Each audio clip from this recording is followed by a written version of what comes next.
Welcome everyone to the December 16th Emmaus Borough Council meeting. Call the meeting to order at 6 o'clock. Please rise for the Pledge of Allegiance. I pledge allegiance to the flag of the United States of America, to the republic for which it stands, one nation, under God, indivisible, with liberty and justice for all.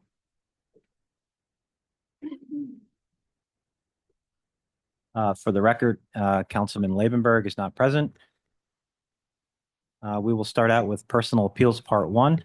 If anyone has a personal appeal, please approach the podium. Please state your name, your address, and you have 5 minutes for your appeal. I'm Tom Rue. Can I address the increase of taxes? Thank you, Tom. Yep. Yes. Tom Rue. I'm at 504 South 6th Street. Okay. I'd like to address your 26% tax increase for 2025. My wife and I have lived here for 48 years. We are retired. 82% of our income is from Social Security. Your 26% tax increase is unacceptable to me. I need you to forgive me for the proper procedures for laws, regulations, and whatever you guys have to deal with, but I would like to know why a special road tax wasn't incurred by this borough 10 or 15 or even 20 years ago, because these roads have been terrible for many, many, many years. 10 years ago, probably the cost to do these roads in 2025 might have been 50, 60% less than what they're going to cost now 10 years ago. Also, I would like to know, why doesn't the borough think of other ways to raise money? Could you not have increased the 1% income tax 1.5%, 1.25%? That way you're taxing everybody that lives in here and uses the streets instead of just the homeowner. I have been disgusted with people in Harrisburg that refuse to address the situation with freezing school taxes. Tom, can you speak into the mic a little bit more so the people online can hear as well? I'm sorry. No, you're okay. Also, can you also, like the people in Harrisburg, they've been fighting for a long time now about whether or not they should freeze school taxes for senior citizens, or how to address other income for the school taxes. Can the Borough Council freeze borough taxes for senior citizens? I don't know if that's possible or not, but to me, I think you need to look to other alternatives, how to raise money instead of coming at us with a 26% tax increase. I just think everybody here, that's why you have such a great crowd here today. We are really upset with you guys right now. And I hope you can negotiate this and bring it down, because otherwise I feel every one of you are committing political suicide by doing this. I really do. Thank you. Thank you, Tom. Anyone else have a public appeal?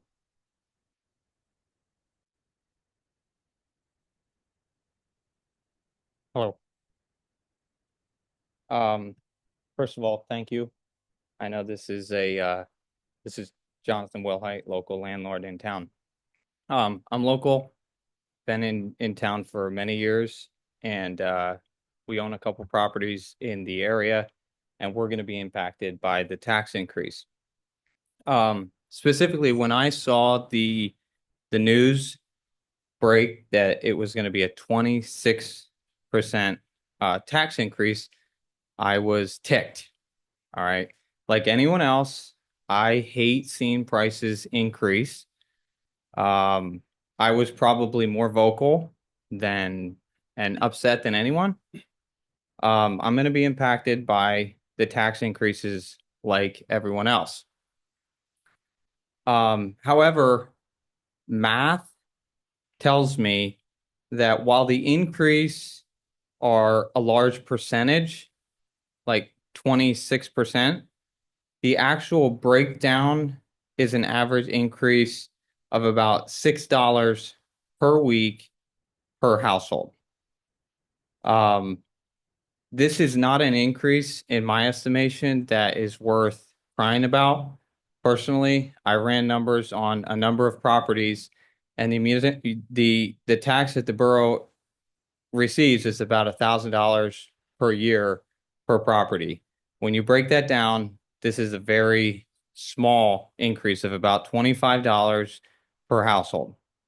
I believe the council's done a noteworthy job of keeping the budget in check while at the same time providing for all the services that make America or make Emmaus such a great town.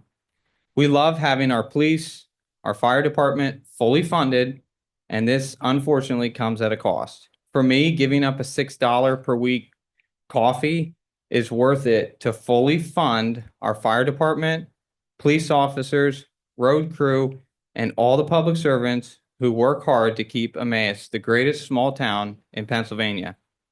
I am certainly proud of our small government for running such a tight ship for so many years and actually being honest with we the people and coming out with an increase in order to run on a completely balanced budget.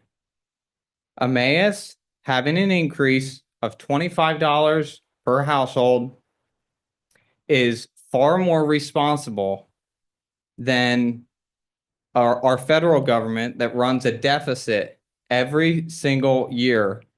And the alternative is to pay millions of dollars in interest.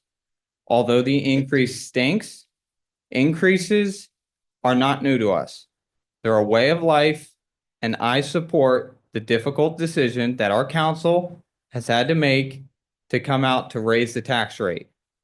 This is not an easy thing to do, and I am proud of them for attempting to run a balanced budget. Thank you.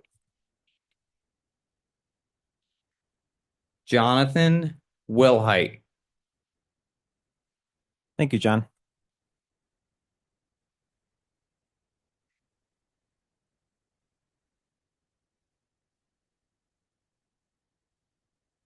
Hi, my name's Tim Riccaboni. I live on Scheinberg Road. And I have never been to one of these meetings, and I'm not a smart man, so I apologize for what I might say or not say, whatever's right or wrong here. I don't know how this tax increase comes up to $25 a year. $25 a month. I work probably 70 hours a week. I can't afford that. Could you speak into the I can't microphone? afford that. And if that's what that man's math comes to, I don't believe that. I just don't believe that. If it came to that, I don't think any of us would be here right now. I don't think we'd be all that upset.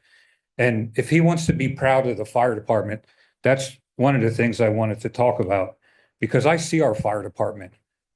I see him driving around. I did a little checking, and I noticed that all the fire departments in this area are volunteer, except for ours. We have a paid fire department.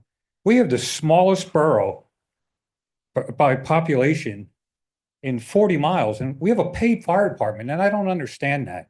I don't understand why we have we have 2 paid chiefs and paid firefighters, and they take the most expensive piece of equipment that I pay for with my taxes, and they drive to Weiss to get food, and they drive back. And I know they're going to tell me, oh, we have to do that in case we get a fire call. Why don't they take one of the little pickup trucks that they have and send one person to do that? Why are they driving the most expensive? That's my tax dollars they're driving around in. I don't understand why they have to do that. I support the fire department. I do. Well, I don't understand why we have a paid fire department. They drive that engine around like it's theirs. They take that engine out. They follow the ambulance around like they have to. This isn't L.A. County. They waste money like it's theirs. They just spend it like it's going out. That's tax money. That's our money. And you want it. They want it. This is a tax increase, and money just gets spent like it's going out of style. Somebody has to be accountable for this. It's out of hand. If he needed the money, just like the Borough Wells is polluted with this PFAS. The Borough of Emmaus, the firefighter, it wasn't just the Borough of Emmaus that contaminated that well. There were fire departments from all around that used that training ground. Did anybody ever go after any of these other fire departments, the other townships, to collect money from them or to try to get money from them for contaminating our water? Or we're just going to accept that we have to foot the bill for that? I mean, I can answer that to a certain degree. I'm the township solicitor, I'm the borough solicitor. The answer is it would be extremely difficult and expensive to try to recoup that money from other municipalities when we can't How do you prove that it was that individual municipality that caused the damage? You have to prove that in a court of law. I'm not a lawyer. I don't And know. there is insurance claims that are already currently pending to We address filed this. lawsuits against the manufacturer. And there's lawsuits that have been filed against the manufacturers of the chemicals.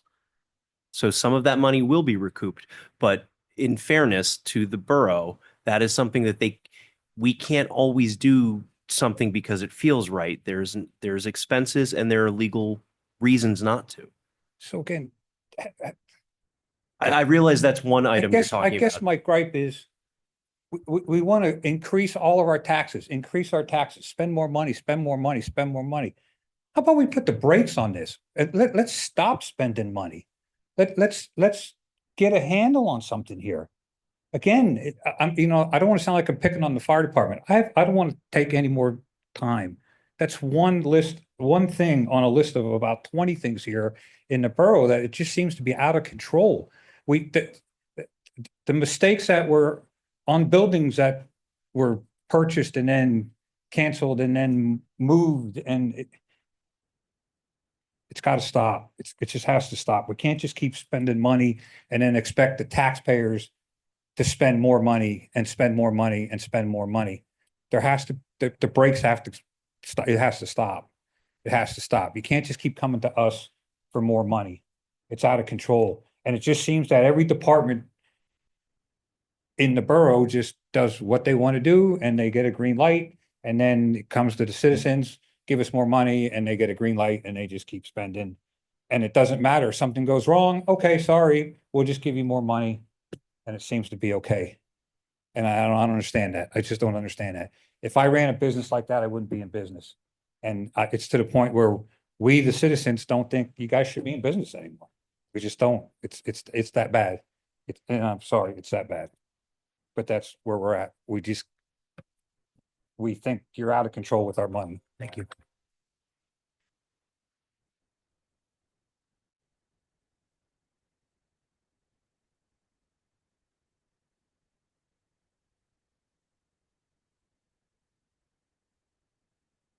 My name is Chelsea Case. I live on 6th Street by St. Anne's Church.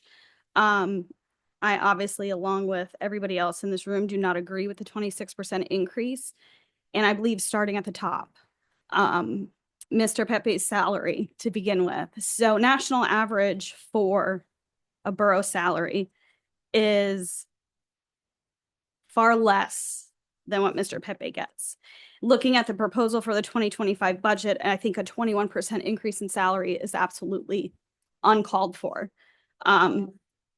Currently, I see calculations 146K a year. National average is 84,000. So I'm not sure how we got to such a high number or why or what's so substantial about Mr. Pepe's salary that it needs to be what it is. Currently, our population is 12,000 people. Our median income is 80,000, and his salary is currently at 146.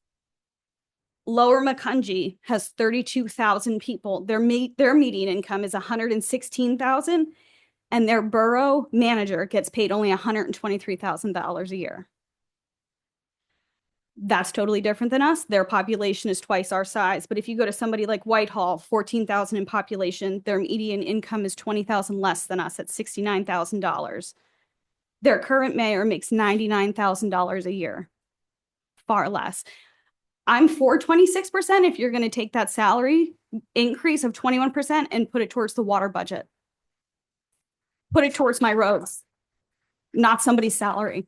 Including the zoning manager, I don't understand how there has been such an increase in his salary as well from 2019 until now. It's way over the national average. I don't understand why. What is so substantial? What are they bringing to the table? Because the water still sucks, the roads suck. So why are you getting such an increase in salary when we have water that is not even you can't drink it. I can't drive on my roads. I feel that there is no reason to have such an increase in a salary for that.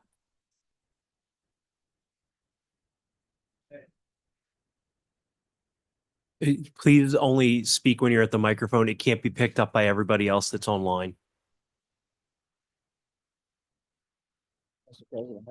I believe what we're going to do is everybody's taking notes and we're going to address everybody when all the questions and whatnot are over.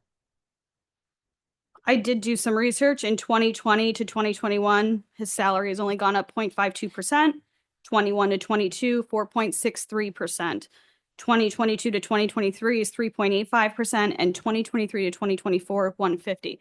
Part of which is fair. National average 2% raise.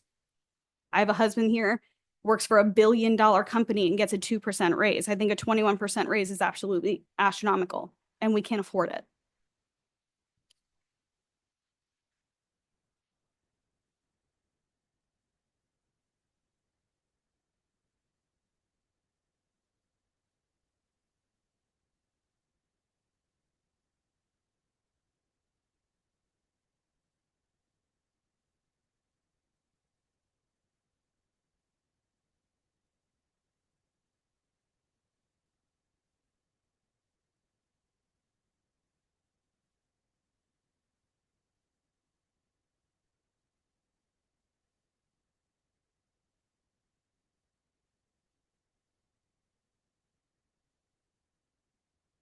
Hello, my name is Sarah Dagnall, and I'm going to tell you what your tax increase is going to do. It's going to raise the rent on everyone who rents.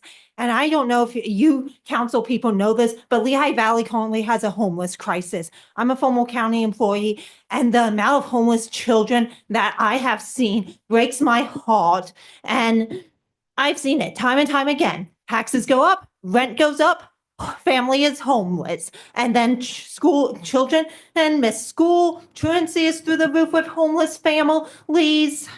And I've seen it over and over again. Shelters have wait lists that are months and months long. So I don't know how you can sit here and think about raising all taxes, raising people's rents when inflation has hit families hard these past 3 years. Inflation's been out of control. Families are not able to get by.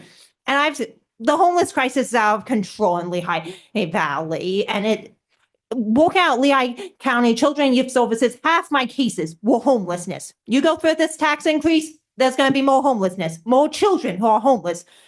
Think about it. Think about your kids living out of a car or living in a motel. And a lot of these motels that these families are forced to live in, the conditions are horrible. They have roaches. One hotel, the entire bathroom was covered floor to ceiling in mold. These are how bad these motels that these families are supposed to go into. And then they end up spending their weekly paycheck on these motels just to keep a roof over their children's heads because they can't afford the rent because of your tax increase. So I'm here to bring up that subject about homelessness and to make you think about the children who you'll make homeless.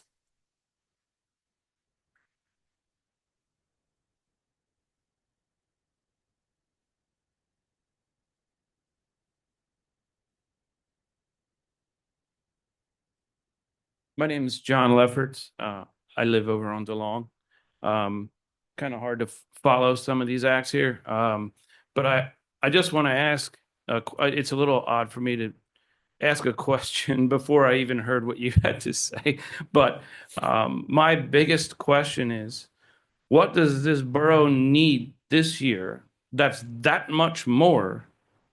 What, like, are we raising the tax every year by 26%?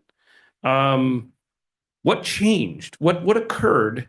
I'm sorry if this is something you were going to tell us. And I was going to say, it's sad, like that will be addressed by when they do the actual budget review. Only thing I will say is if it's something you think you need, you don't. It's not. You don't.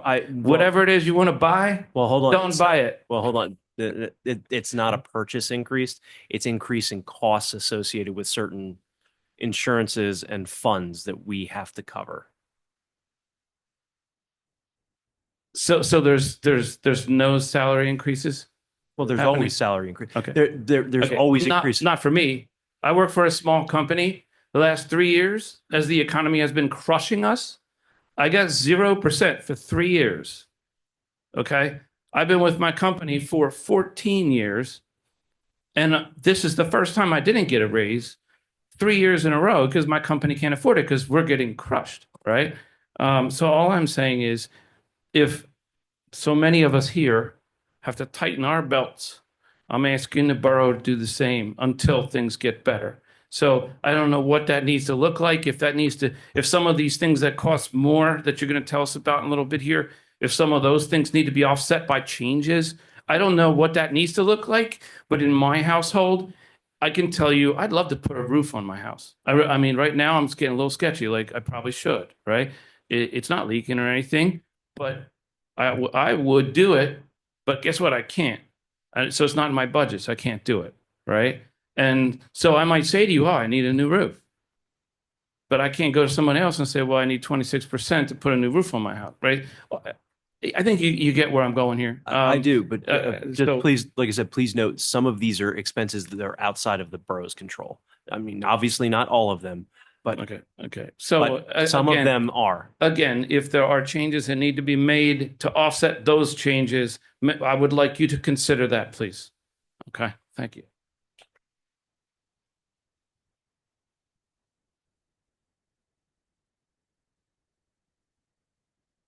Hi, my name is Bruce Culler. I live at 405 Weeders Lane. First thing I'm going to admit is I'm a lousy resident. I've lived in Emmaus for 20 years, and this is the first time I've been here. So I apologize for that. Secondly, I want you to know that my job is finance director for a local municipality. And I'll tell you what, I've been doing this for over 40 years. And 2025 was the worst budget that I've ever had to go through. Expenses aren't going up a penny and a nickel, as you just said. Some of these are out of your hands. Insurance, I can't tell you what we had to do there. Health insurance for your employees, premiums that may exceed what you're paying your employees, insurance to cover your buildings, 25% right there. I mean, you can't operate with those coverages. I know what you're going through. You know, there are, you know, you do pay wages, you do increase wages. Sometimes you tighten the belt. I mean, I've averaged 3% through 10 years where I work. Certainly could have made more in the private sector. I know Mr. Pepe. He is an advocate for the borough. I just want you to know what he does when he goes to the LCA meetings, Lehigh County Authority meetings. You guys are going to jump out of your skin when LCA costs come. Anybody on this side, in the western side of Lehigh County, those townships, those boroughs are going to pay a hell of a lot of money for what has to be done to improve the system.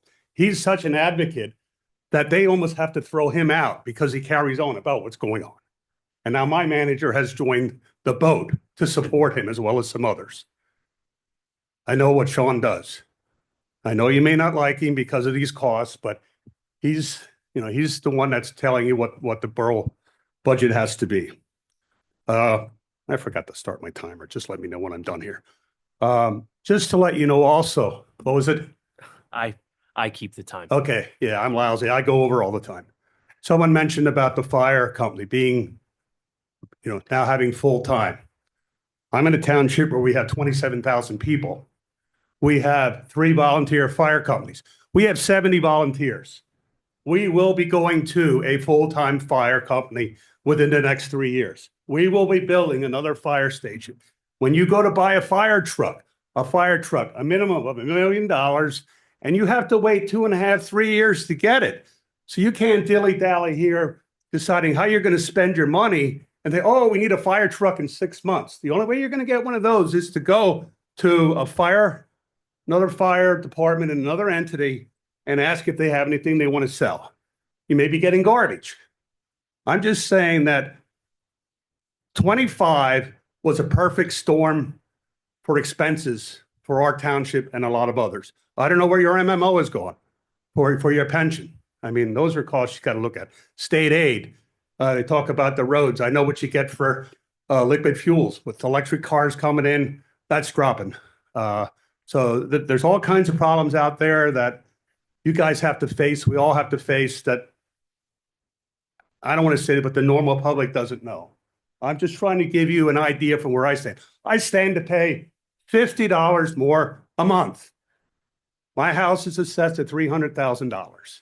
If it goes up 26%, do the math. But his is 25. I'm basing it on what I pay. I don't have it. Sir, please, Yeah. please So anyway, only speak when you're at the mic. I'm sorry if I want to talk to both sides here because I'm trying to represent both sides. Again, I apologize for taking your time, but I felt it was time for me to come here and at least tell you what I have experienced this year. I'm retiring in July, so I don't have to go through one more budget. But I know I will be paying more to live here in Emmaus, which is a great place to live. And you know, we have to get our legislators off their butt to find other funding methods for boroughs that are landlocked and can't bring in warehouses or industry. I mean, we lost Rodale. You know, when they leave, there's no one coming in. You know, you're not going to have 6,000 trucks come through a day, which is the township I'm in. And soon you're going to figure out where I work. But it's the legislator has to do some things too. Thank you for your time.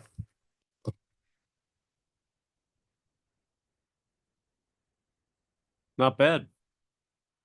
Perfect timing. All right, hi. So I do have some prepared remarks, but this is Chris Dufresne, 181 Harrison Street. As most of you know, I sat there for 8 years up until recently. So I know exactly most of the things that you're dealing with, not all of them. So what Bruce just set up here, it's happened to us all. We've all experienced in our life here in the last 3 years. Inflation has reset everything, and it's something we all have to figure out how to deal with, whether we're a homeowner, a borough, or a business. We have to address it. So I speak today as a concerned resident and a former council member who has sat in your seats and who understands the weight of the decisions that each of you face. I recognize it's a difficult time, and a 26% tax increase isn't something any of you wanted, but it reflects the need for difficult conversations to be had. And it means 7 people need to have the difficult conversations and keep an open mind and have the borough staff and the borough manager and outside people be involved in those difficult conversations, because we can't support this structure anymore. We're not growing by households. It's a rounding error each year. So the same 5,000 households are going to pay for this. We're one of the few boroughs or towns of our size that provides the level of services that we offer. We offer police, fire, ambulance, water services. We control them. I love that we have them. They do a great job. But we have to honestly ask, can we afford this model anymore? Or are we holding on to this because it's the best choice, or because it's the way things have always been? At one time, we could debatably afford that. Look at our roads. I don't know if we could have afforded that 10, 15 years ago. Our roads would be better.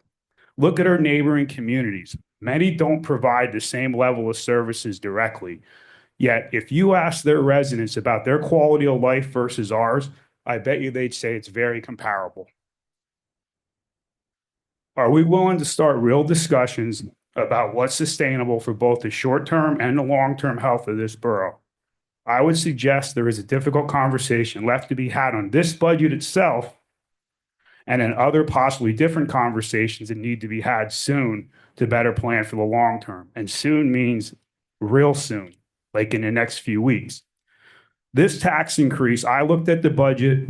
I know where to look because I've sat there for 8 years. This increase has nothing, for the most part, to do with PFAS water, because we have about 13 million budgeted for that, and revenue of about 12 million from grants and loans, and about another million that the federal government already gave us previously. So that offsets that. There's 4 million in I&I costs for our sewer costs that we need to do. I'm not denying either of those. We need to do them. There's a $4 million loan that's in there. That's not money that we're spending right now, as we all know. If we take the loan out, that's money that's coming up. So next year, when insurance goes up 10%, because insurance goes up 10% every year, whether we realize it or not, that's the game. All right. So that $4 million loan is going to have to be repaid. by us. We may get grants for all the PFAS, or we may get money from the manufacturers. I'm not going to count on us getting $12 million to cover all our costs. I don't even know if $12 million is going to cover all our costs. And I know none of you do, because nobody has a number for us.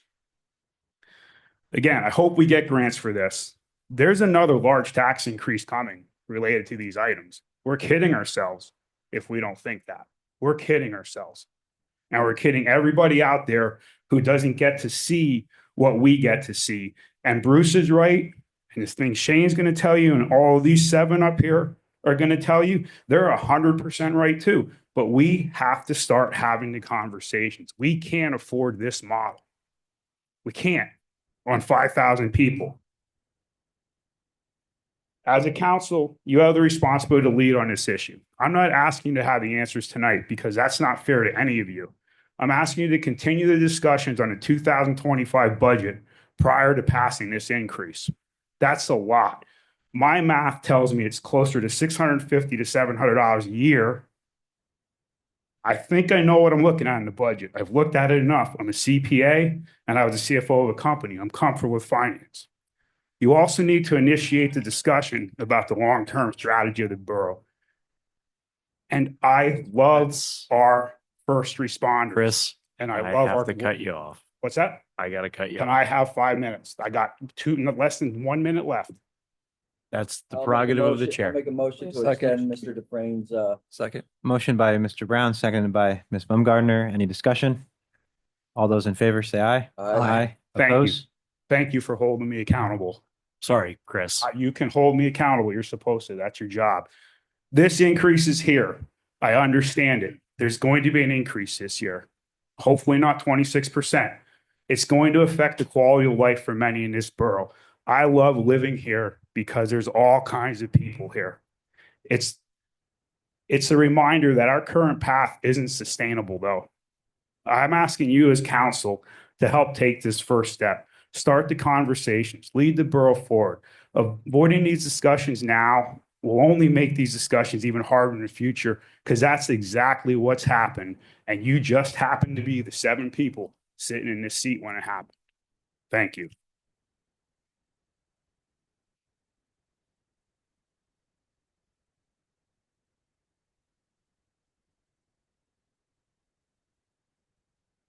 My name is Maura Corcoran and I live on Greenleaf Street. I don't know how you guys budget, but I budget to a $0 budget. That means $1.2 million needs to come out because you have that as a surplus. Savings is great, but no, not when you want more money out of us. That's 3% off the bat. I'm sure you're all lovely people. You should not get a raise for doing a poor job of managing our money. We would fire you if you were in our accounting departments. No to these raises. We don't get raises every year. Suck it up. Welcome to the economy. I know it hurts. I would love a raise. I'm sure every person in here would love a raise. But 18%, 21%, these are ridiculous. 2, 3, acceptable. Cost of living makes sense. But not these giant raises, not these double digits. That's asinine. You have an exercise building. Can we use it?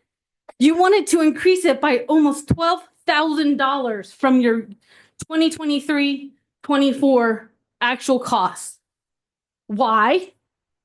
Are you getting Pelotons? What are you doing? Can we all use it? No, because I'm sure it's only for a borough employee use. I'm sorry, get a gym membership. Anytime fitness is open, anytime. We got our kid one. Get one yourselves. You can afford it, do it. Hell, you got yourself 20% raises. Go to the 3 gyms that are in town. We shouldn't have bought Rodale offices. They were a poor choice. We can't change those choices. But why are we continuing to do poor choices? You wouldn't do this to your own household. This is your household. This is your job. We are holding you accountable. And when I'm sure you're going to pass all of these through, I don't think you're going to make your job again, because I'm sure every person here will vote you out, because that is how we hold you accountable. So yeah, you might get another year or two of these phenomenal raises and decent salaries. But really, enjoy them while you have them, because I'm sure people will vote you out. Just a note of order with respect to that.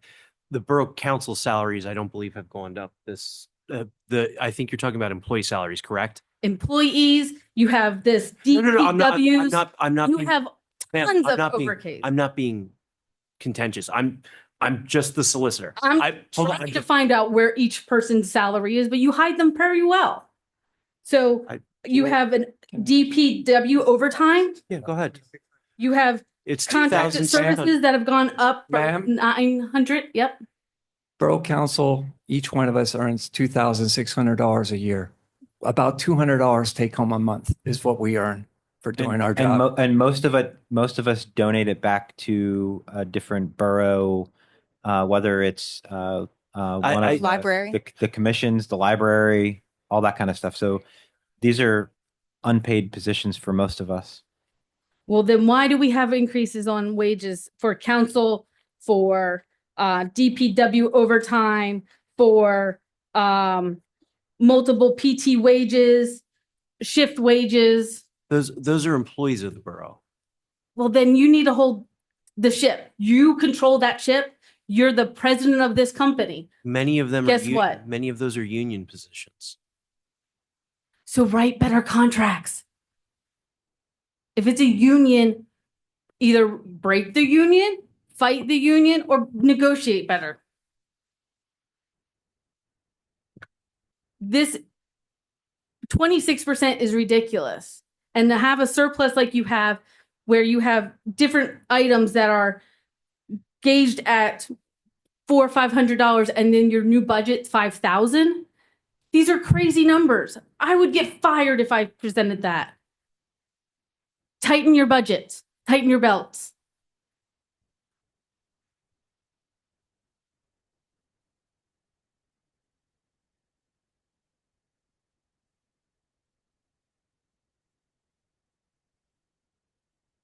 Good evening, council.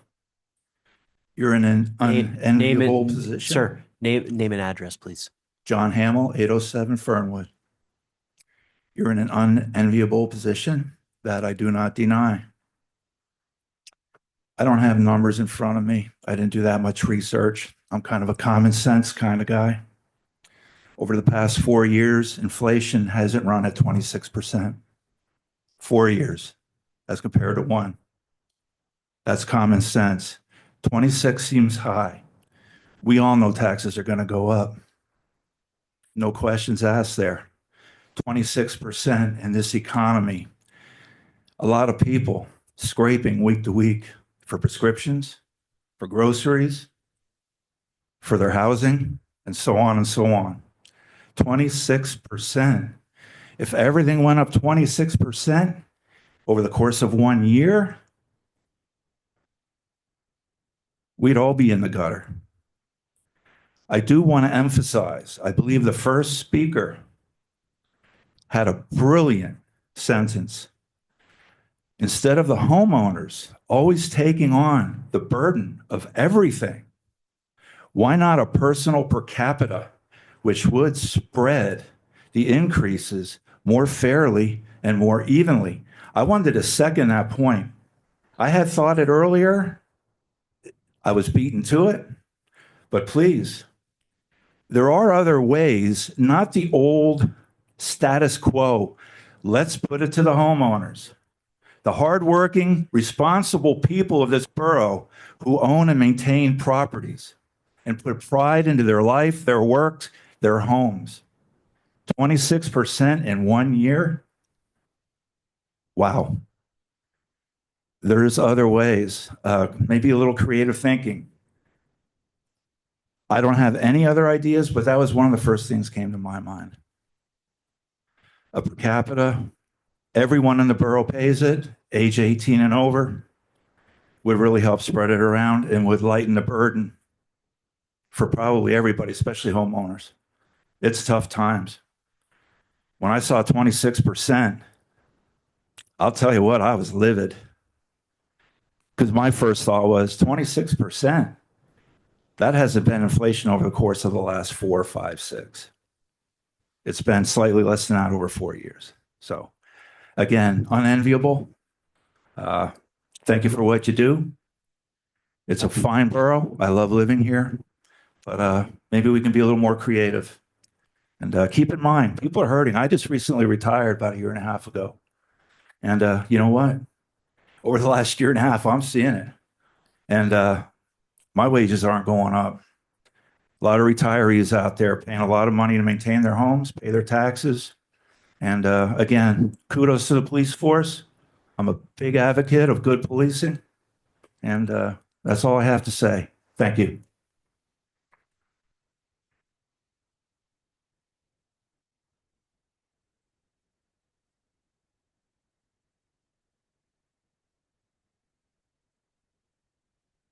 David Hudnall, 1215 Macungie Ave.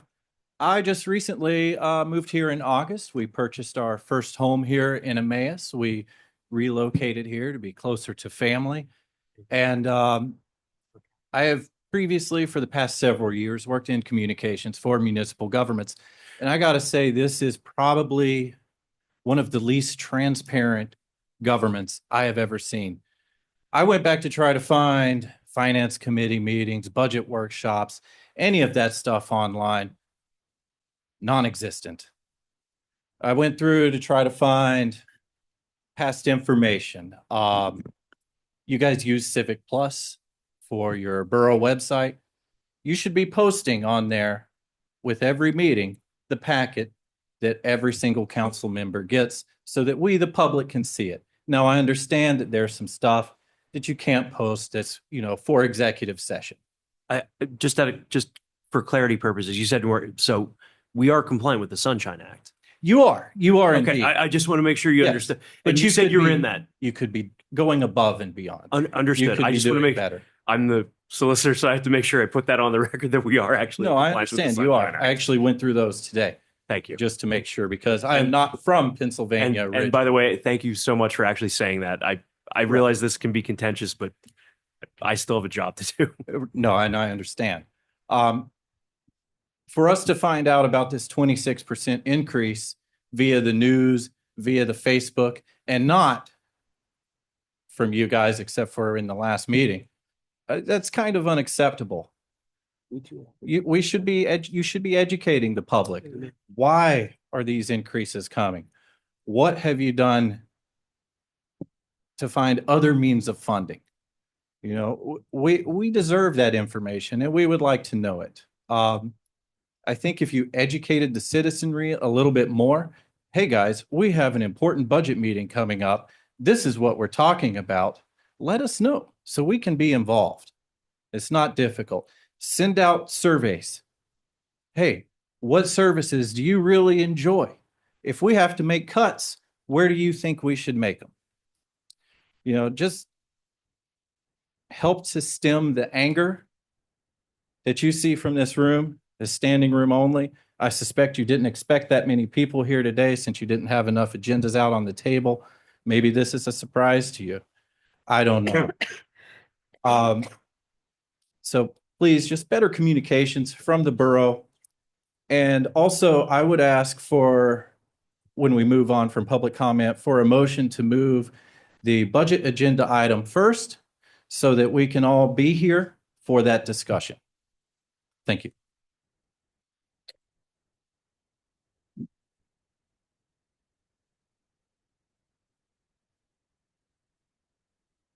Hello, good evening. My name is Matt Spangenberg. I'll go with 151 Main Street, Emmaus. I saw the budget and I read it, probably unlike a lot of people here. Probably didn't read the budget and see what's in it.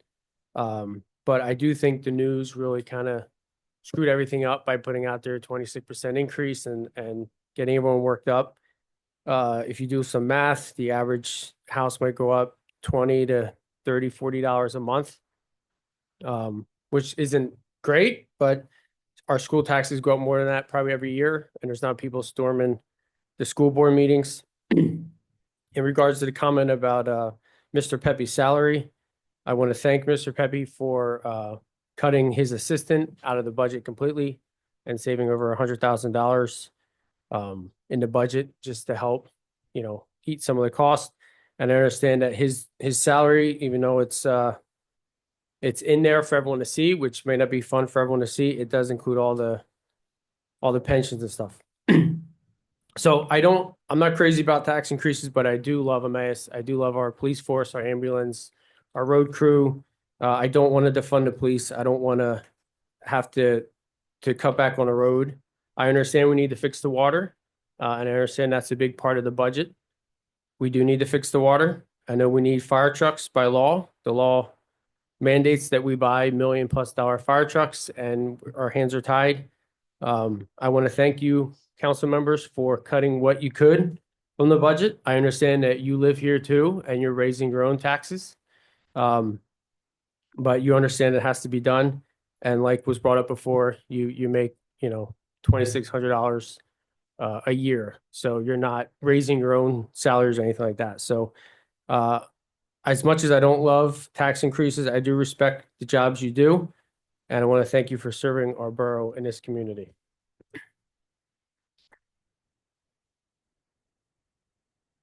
Technically, you've already spoken at public comment, sir. No, there's a second one.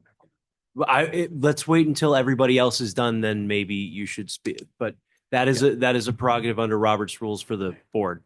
Mr. Solicitor, that would require a vote though, right? That would require a vote, sir. I have to enforce the rules. So, and I just want to make sure everybody's doing that we're doing this civilly.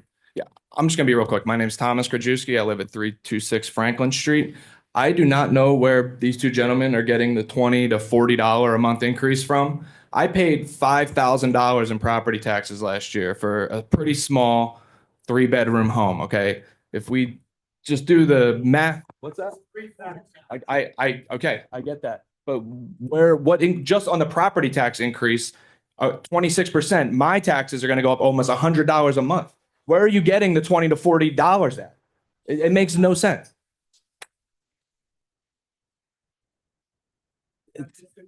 I understand that. Sir, hold on. I can try to help at least explain part of that, as I represent a few different municipalities. Your taxes are broken up into 3 separate baskets. I understand. One is school board. I understand. One is county and state, and one is county, and then one is your local municipal tax, which is this one. Okay. So that one is the one that's increasing, but right, and it will at not 20 be at 26%. I understand, but that's not across the board for I get all it. of them. I understand But- the taxes have to increase. I no problem with that. But 26% in this economy, I mean, people are just getting out of COVID, just getting their lives back together. Interest rates are through the roof, inflation's through the roof, and you expect 20. I mean, do it incrementally. We would all be okay with that. But 26% in 1 year. I mean, for retirees, for people living on fixed incomes, for low income families, it's absurd. It's absurd. I'm sorry. I yield my time.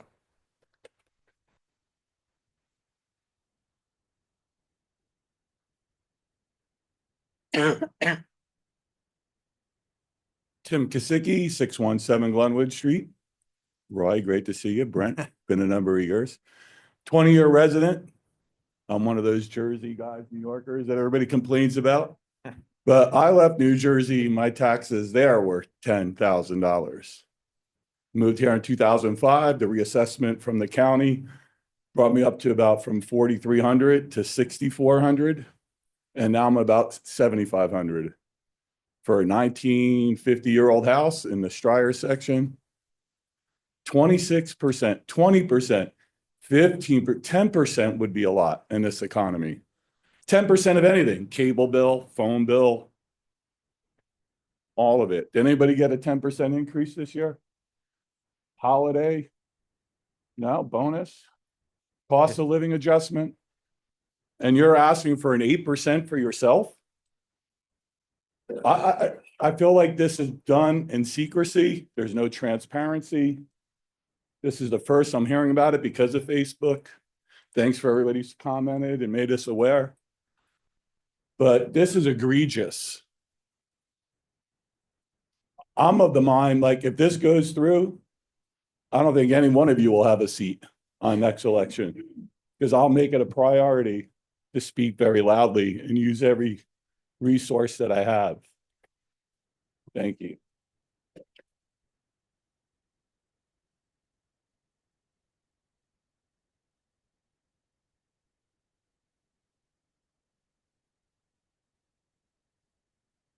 Anyone else in the audience have a public comment?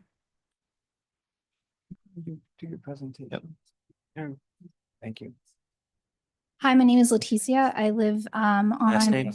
Garcia, 308 North Fifth Street. I found out from my HVAC guy at Jack Lair. He does a great job. Shout out to him.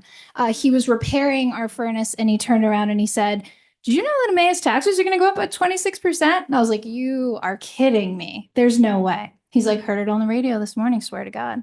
So I Googled it and that's how I found out. I receive a lot of, well, I shouldn't say a lot. It seems like a lot sometimes.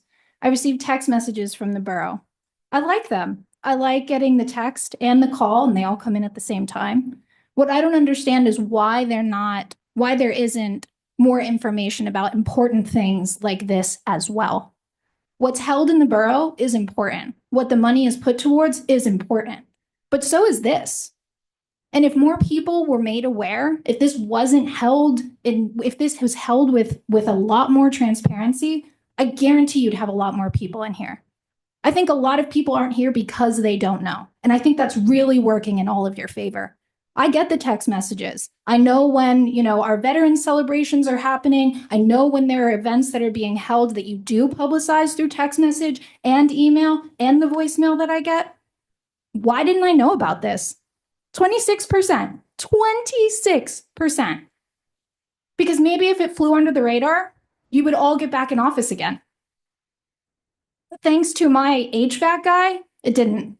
And I'm here. And that's really, really disappointing. Thank you.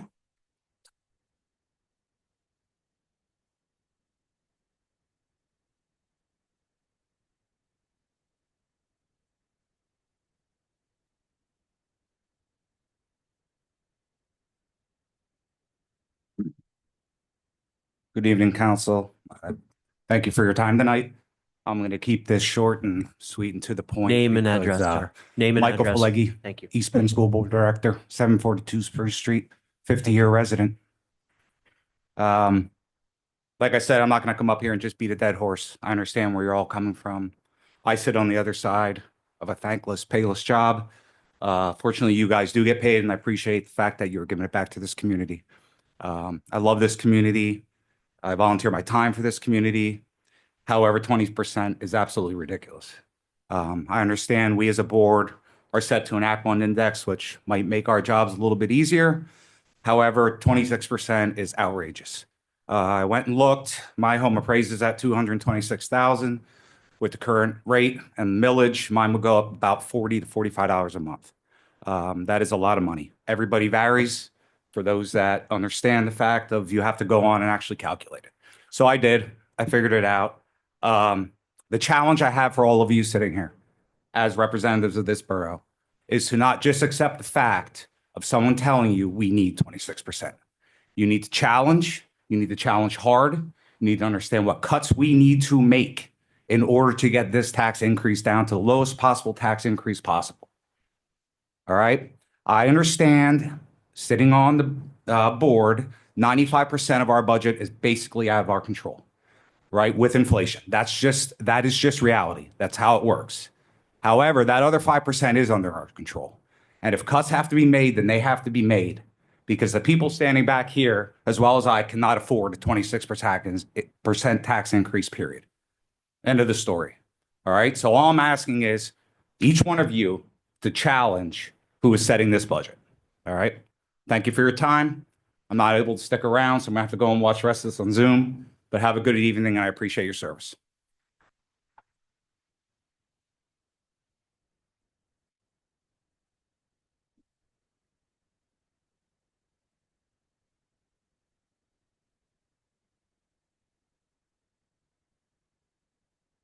Hi. I'm Madeline Valois at 606 Broad. I just want to be completely transparent myself. I am the very most uneducated, least qualified person to be speaking about your job and what you do. I have my husband for that.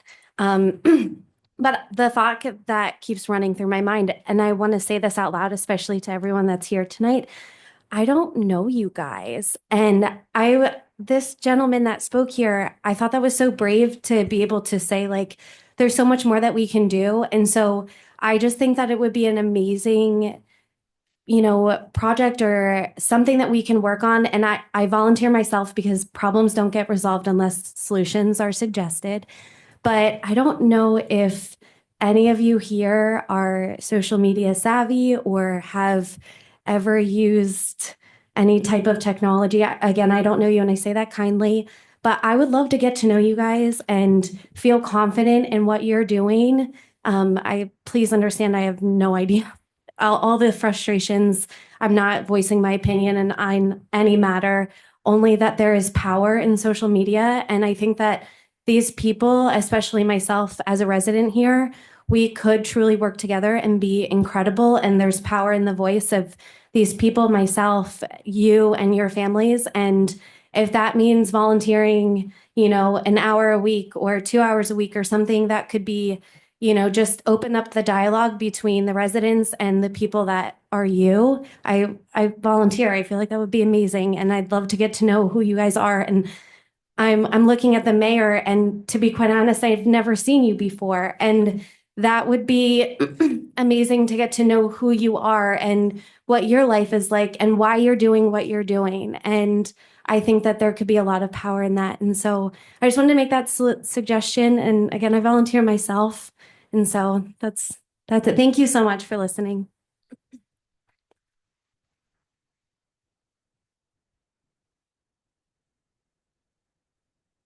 Anyone else in the audience with a public appeal? Hearing or seeing none, I think we're going to move to online guests. This might be a little bit challenging as there's 53 people. I don't know how we're going to go through and do this.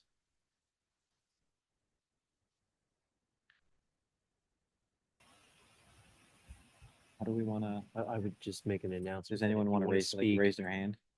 Well, so I asked, so we just asked everybody to unmute if there's somebody online that wants to speak. Let us know who you are. We'll also ask you to start your video, and then we'll go from there. And if possible, raise your hand. Use the Zoom raise your hand button.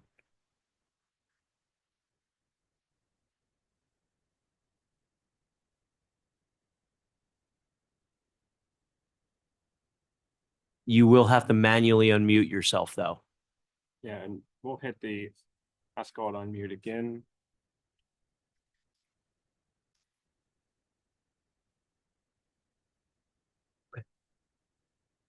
I don't think we need to announce that.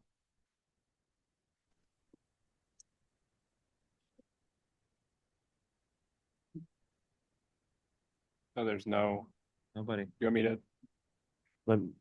Do you want me? Let me hit it one more time. Yeah, he's going to hit. Mr. Pepe is going to hit ask unmute one more time. If you are online and wish to make a public appeal, you need to hit unmute, raise your hand on Zoom, and then turn on your video.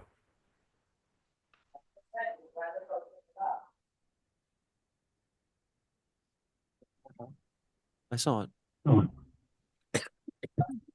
There's somebody whose iPhone is on. There's 3. I see an iPhone, a John, and a Megan that turn their go all the way up to the top again. You know, I see them. Just ask them to speak. If you've unmuted yourself, please state your name. Hi, Megan Brem. I'm at North 7th Street Circle. And can you please turn on your turn on your camera? Hold on. I'm gonna try. I'm having a hard time. Yep. Hold on just a second. Let me try to help you.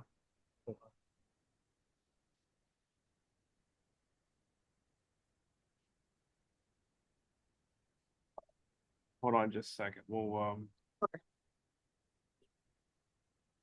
Oh, that was the last timer. there we go. So now, Yes, that is- start video. there we go. Okay, try it now, Megan. Okay. Nope. It says, please allow Zoom Workplace to access your camera from device settings. If somebody else would like to go before me and I'll sort this out, that's fine. Let's try one more time for you. Just you have to hit yes.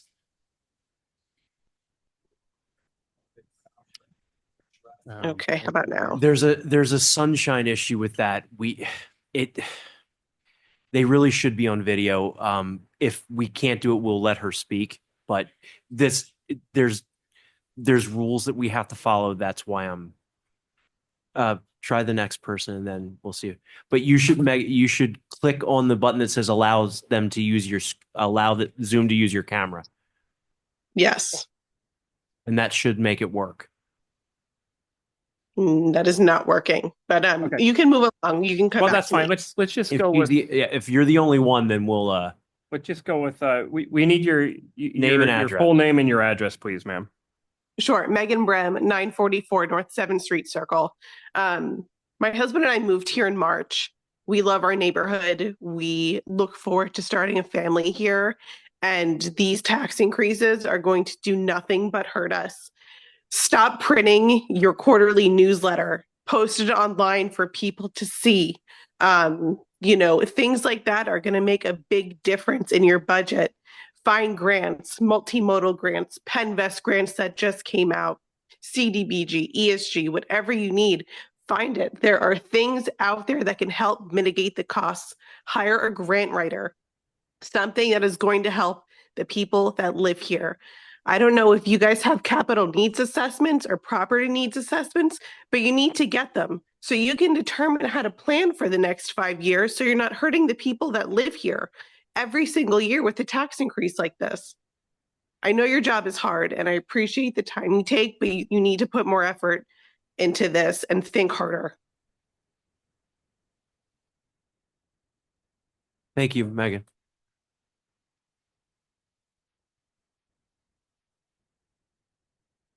You want to do one more round to ask to unmute? Yeah. Is there any other online guests that would like to participate in the public appeal?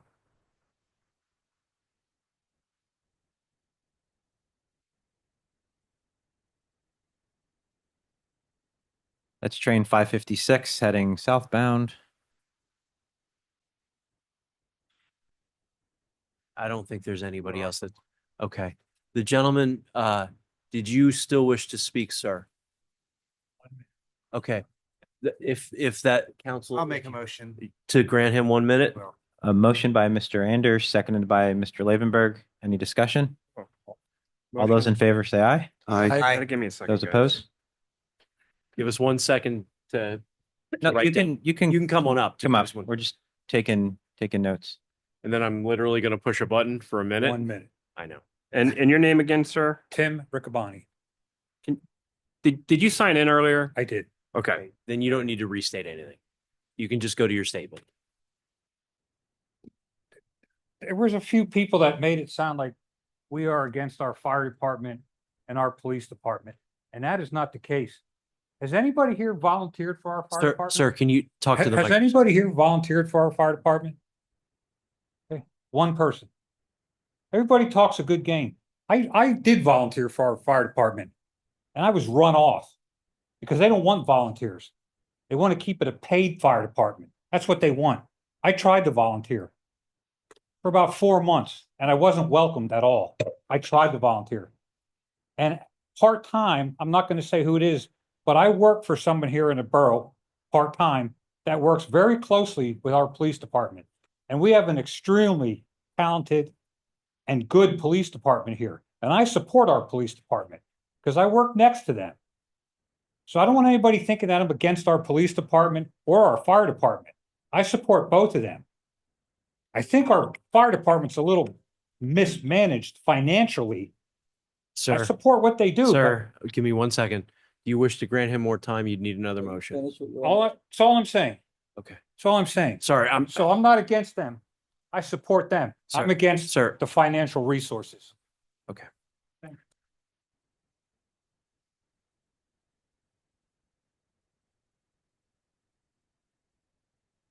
believe that's it for public. Did- Public comment's still technically open. You can allow her. Yeah, please approach. State your name and sign in, please. Hey, my name is Kelly Charters and I live in South Up Sixth in the mic. Street. And I'm here, Can you say your name again, ma'am? Kelly Charters, South Sixth Street. And can you just sign your name there, please?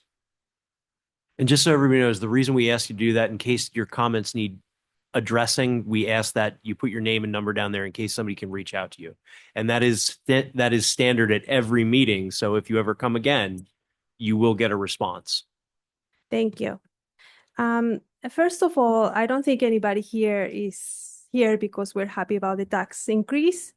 I think it's not realistic, especially in this economy. 26% is too much. Increased salary of 20-something% is not reasonable. And just that is concerning that you guys will consider and just tells me a lot about how you're managing. So I would just ask you to please reconsider and look in ways where we can lower that 26% to a lot less. And also to inform all of us exactly what is in your 26%.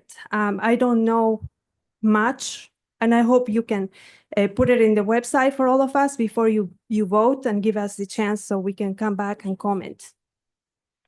So it's easy to find as well. Thank you. Thank you.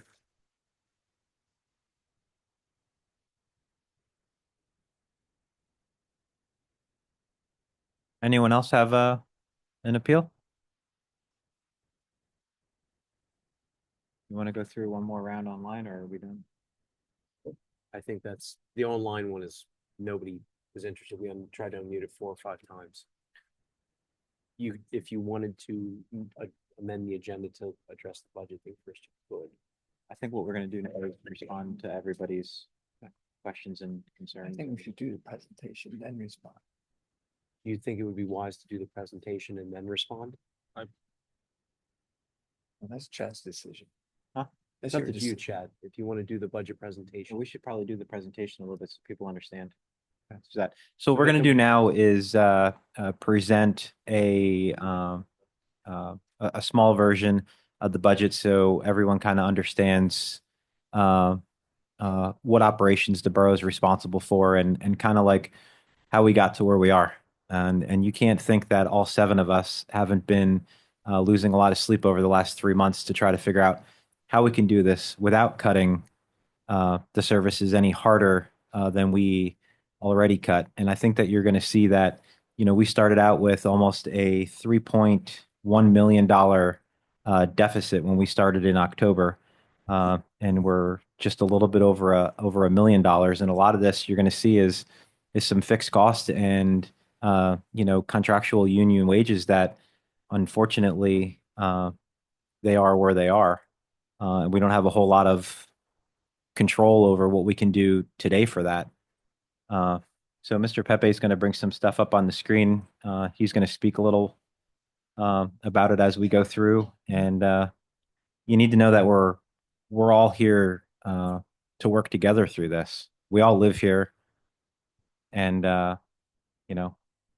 we want to make and keep this, one of the top 100 places to live in the country.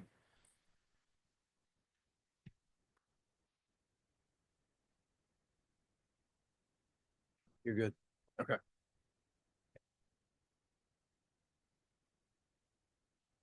Maybe make it slightly bigger if possible. I don't know that he can make it bigger. He can maybe zoom like we gotta try to hide. Hold on, we're going to try to make it a little bigger so everybody can see it. There you go. That's perfect. Is that good?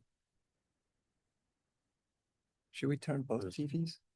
Do you want to turn maybe turn the other one? We're going to turn the other TV too, so you can see it on that side. Got it, Chris?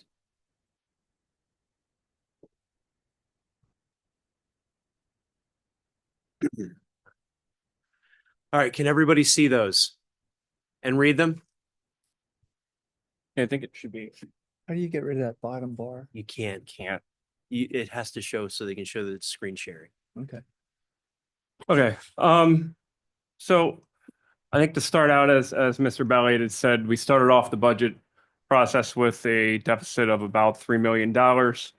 Borough Council had 9 budget workshops totaling about 35 hours of meeting time to try to work this down with our department managers.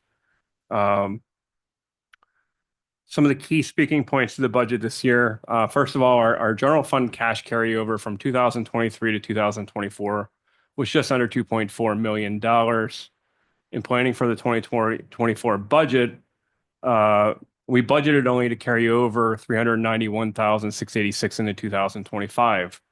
We're budgeting now $1 million. We're not going to hit that, but we have some outstanding grant funds receivable that we're waiting for that'll get us near that number. But what does that mean? First of all, Borough Council for the 2024 budget budgeted to spend down almost $2 million of the surplus that we had. And that was a lot of discussion last year in our budget conversations, a lot of discussion in our conversations for the 2025 budget, and what that would ultimately mean moving forward. So for 4 years, 2020 to 2023, council didn't increase general fund taxes. In 2024, they increased them by 1.98%. Fire fund taxes remained unchanged from 2022 to 2024. And we created the street lighting fund and the special road fund in 2023. Here are the breakdowns since 2012 of our tax millage. We can certainly post this online if you'd like to. So what does all this mean, right? And so you heard water, you heard sewer, and we're going to go through all of them. You heard about the garbage, the overall costs. I'm not going to say taxes because everyone's been focusing on taxes, but overall costs to borough residents is set to go up if council adopts this by 23.47%. The first thing is the refuse, the garbage, as we're hoping that you're aware. The newsletter has said it. It's been in the newspaper. Our new contract that we had to put out the bid was approved at the end of September or beginning of October. Do you want me to explain that one? Absolutely. Okay. So just so everybody knows, and this is something that, again, I represent other municipalities. This is a universal problem that has been, if you go and look online, you will see this in every municipality. When a new trash contract has come out, the landfill fees at every one of these dumping companies that are out there, we have to put this out to bid in the public. We don't have an authority to negotiate these contracts. That is statutory. We have to put it out to open bid. They have to send us bids, and when we open them, we accept the lowest one. That is, it's mandated. That Sunshine Act that we talked about, we're required to do that. And the trash bid came back for all 3 companies very high. We took the lowest one, which was Whitetail Disposal, if I'm correct. And that unfortunately means your trash is going to go up because their fees went up to us. Add to that. Yeah, go ahead. I'd like to add, with regard to the refuse bill, most municipalities are higher than what we just increased ours to. Allentown is already at 600 and they're going up every year. I believe in the newsletter said it was $495, correct? It's actually going to be $485. So it's actually $10 lower than what was in the newsletter. And the council is locking that rate in for 4 years. So there should not be an increase in your refuse. It's not guaranteed, but it's planned that way to not have an increase for 4 years in your refuse. That's all I wanted to say. Thank you. Hold on. I mean, do you want to allow questions or what's that? No, I was. You're not supposed to. Yeah, I don't. This is the presentation portion, but I'm trying to help explain what it's like. And I would actually encourage all of you to look up what Allentown did with their trash Whitehall bin. just hit 700 the other day. Oh, there is one other thing I wanted to add. I wanted to also add our refuse bill in the Borough of Emmaus includes our compost center. It includes leaf pickup. at the Electronics. curb. It includes our electronics recycling, which no other municipality has. It includes our hazardous waste we do every other year, our dumpster day that we do every other year. Those two items are not done in any other municipality. It also includes Christmas tree pickup. It includes, I'm missing something. What am I missing, Shane? Your leaf pickup.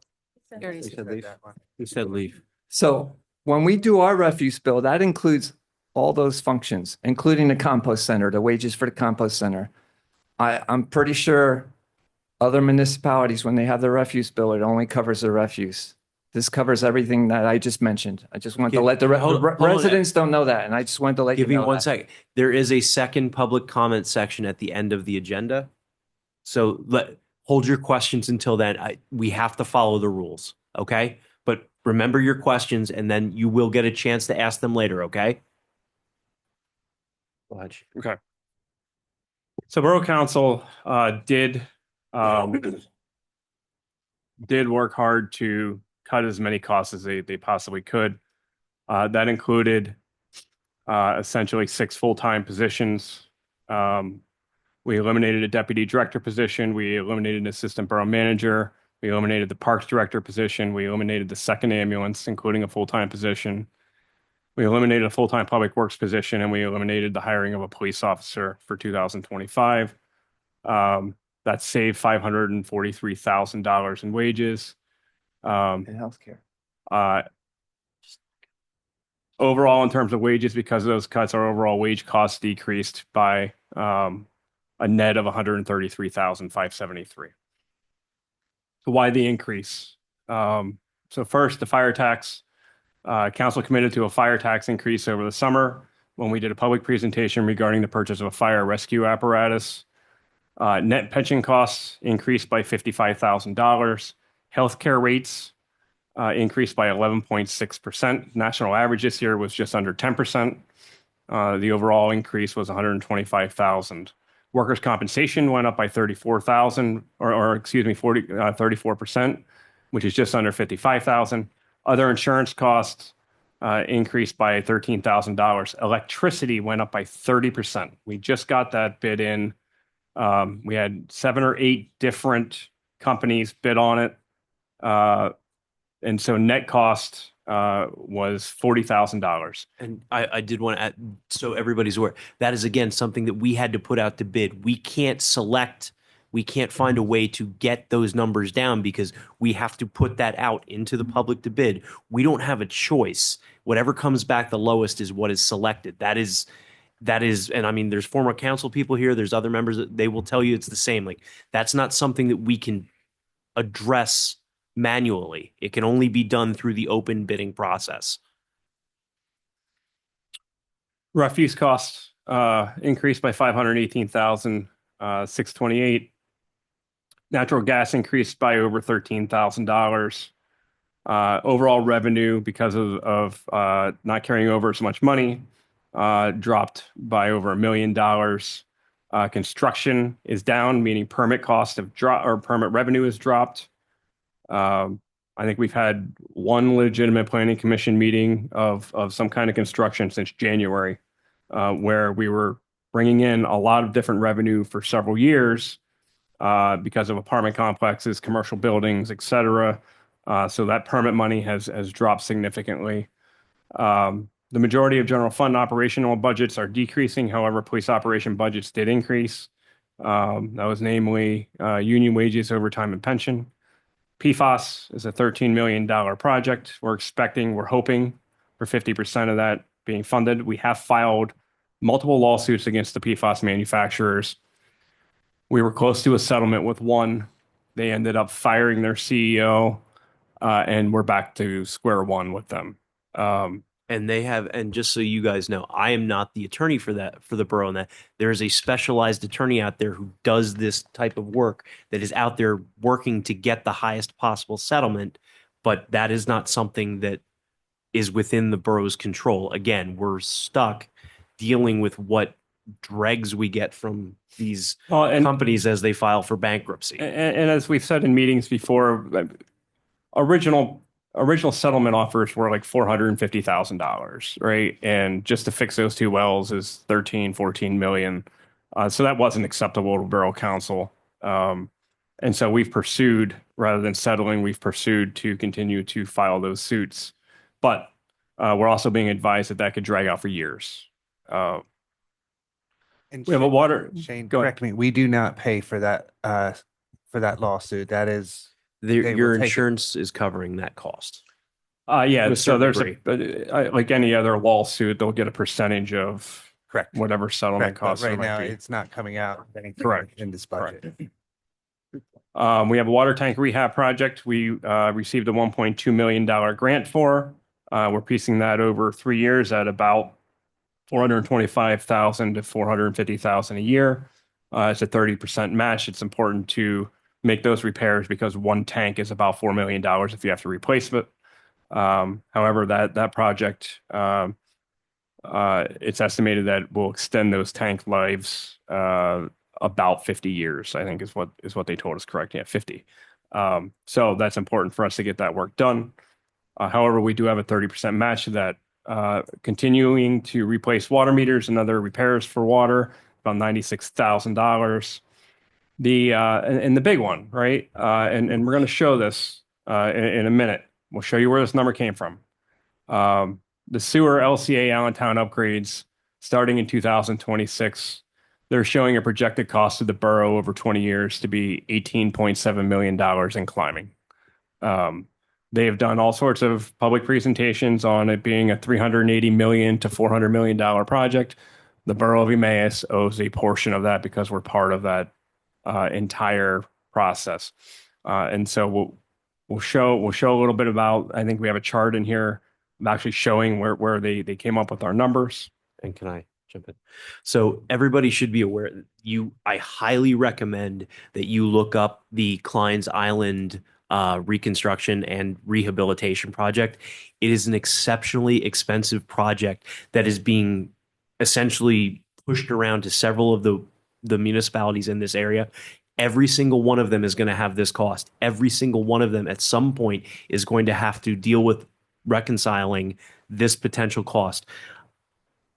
The LCA has made presentations to several different municipalities.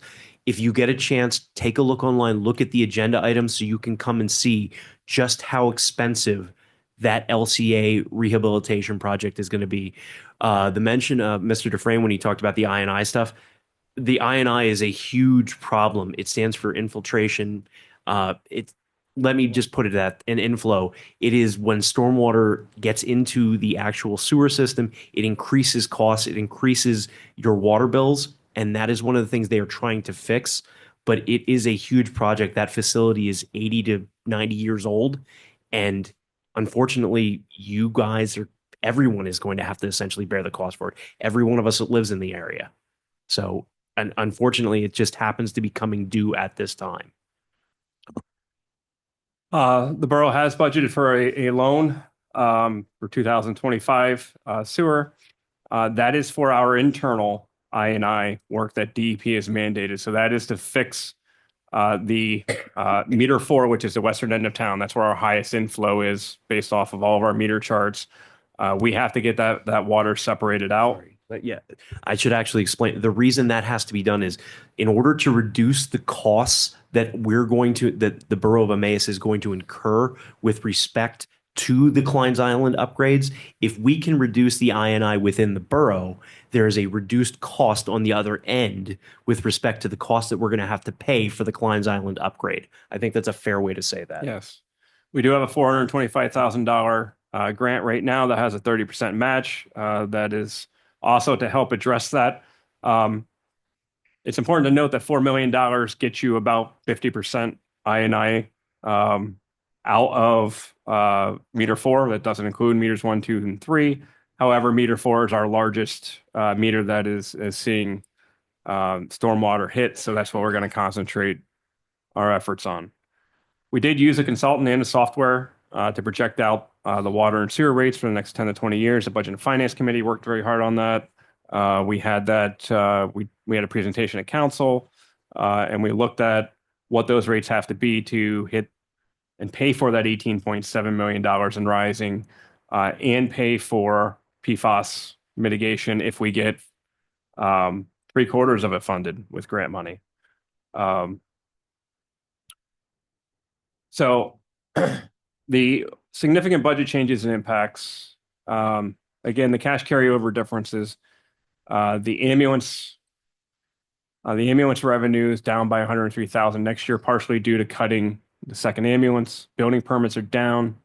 Park and recreation development fees, because construction is down, it's $1,000 per household that is built or per unit. So this year we received $144,000. That's due to the apartment complex that's being built on Furnace Street. 100% of that funding or that money goes into the nearest park. That's how our rules are written. So South 4th Street ball fields, if you look in the budget, you see $144,000 expense there, because that is the park that fund or that money would go to. Retiree healthcare costs went up by $56,000. Engineer costs increased by $170,000. $150,000 of it is from water PFAS design. And then another $120,000 for other engineering work in the general fund. As we said, the police budget overall increase was $219,000. Once you look at the union wage increase, the pension increase, and the healthcare increase, that only means that their overall increases in other operating, including natural gas and including electricity, went up by $30,196. The ambulance budget decreased by $15,000. The DPW budget increased by $440,992. However, with that said, the refuse contract was included in that.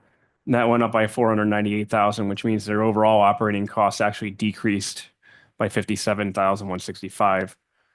Pool budget went up, mostly wages, repairs, paint, and electrical costs, and the parks budget decreased by $143,000. The fire fund, we increased the budget by $329,000. Wages did decrease, healthcare increased. There's $200,000 in there for the apparatus savings. And the reason for that is because, again, council's position was save towards that fire truck rather than paying so much money on what is right now, I think 5.6%, I think is what the interest rates are on vehicles. So the more that they can save ahead of time, the less you have to pay in interest moving forward. We also have radio installation costs in both or in fire, EMS, and police. That is a county mandate. They have forced us to switch over to radios. It's going to cost us hundreds of thousands of dollars.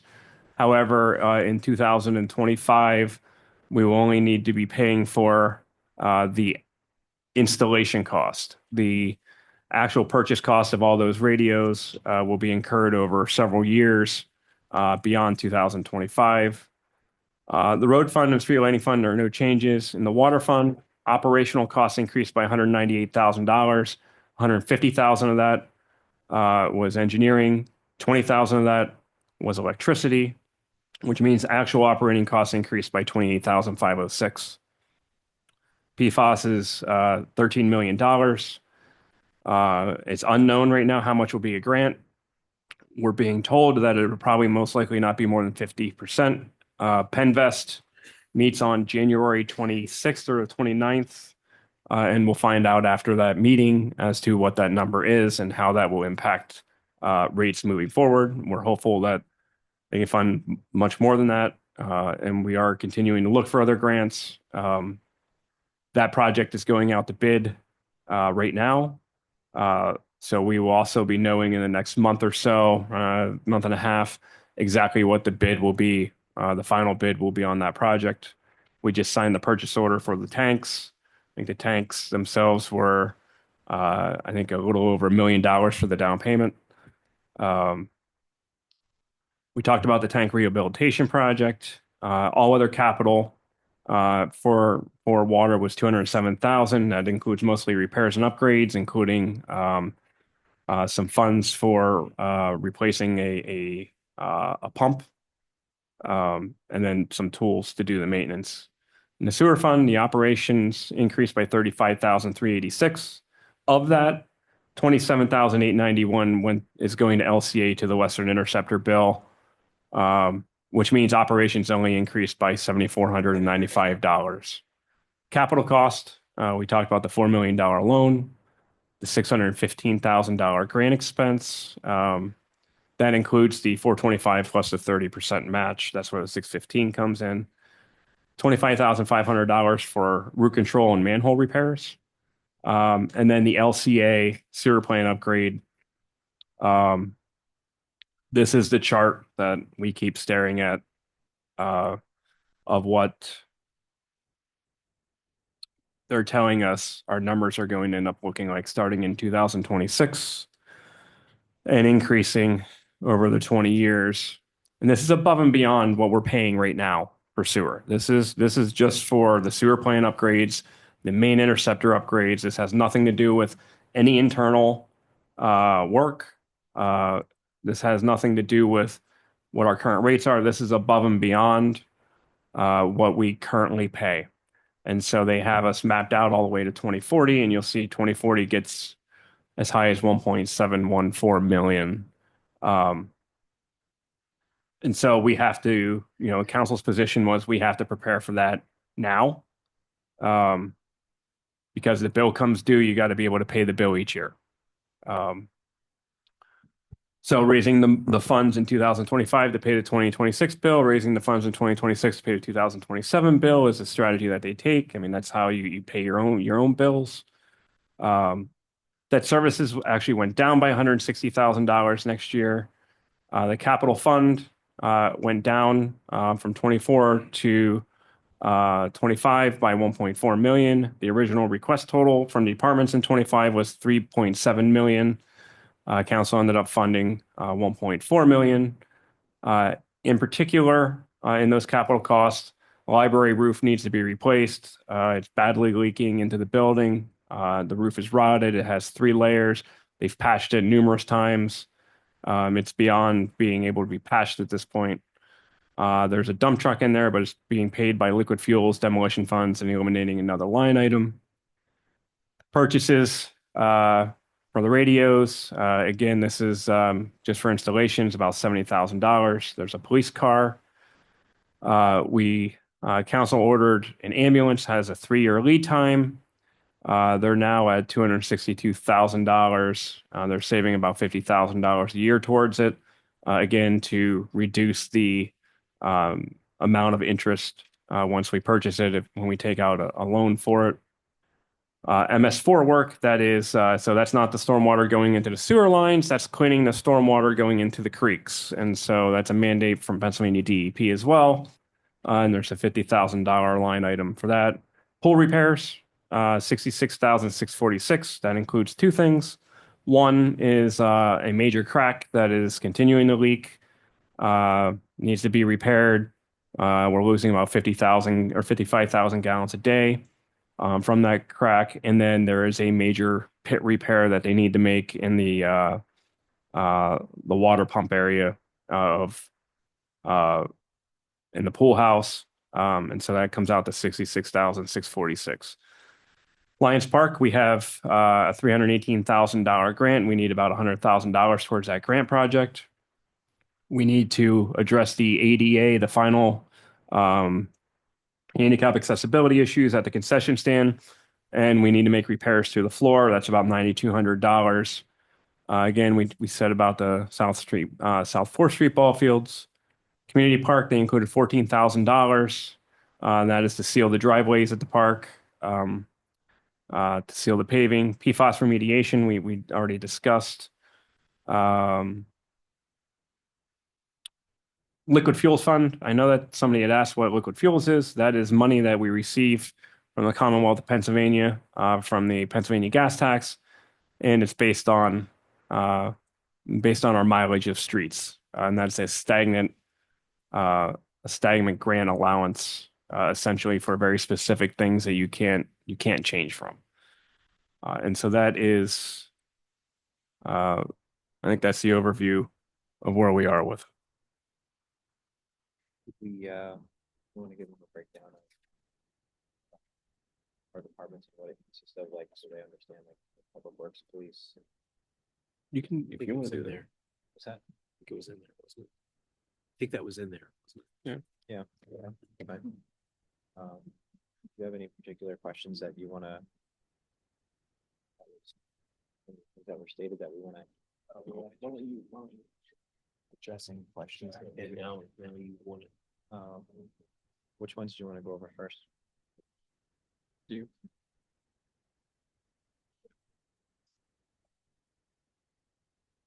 What did? Okay, so I'm gonna address that. sorry. So I think let's try to answer at least some of the questions that I have written down here. So paid fire department, that's number one, right?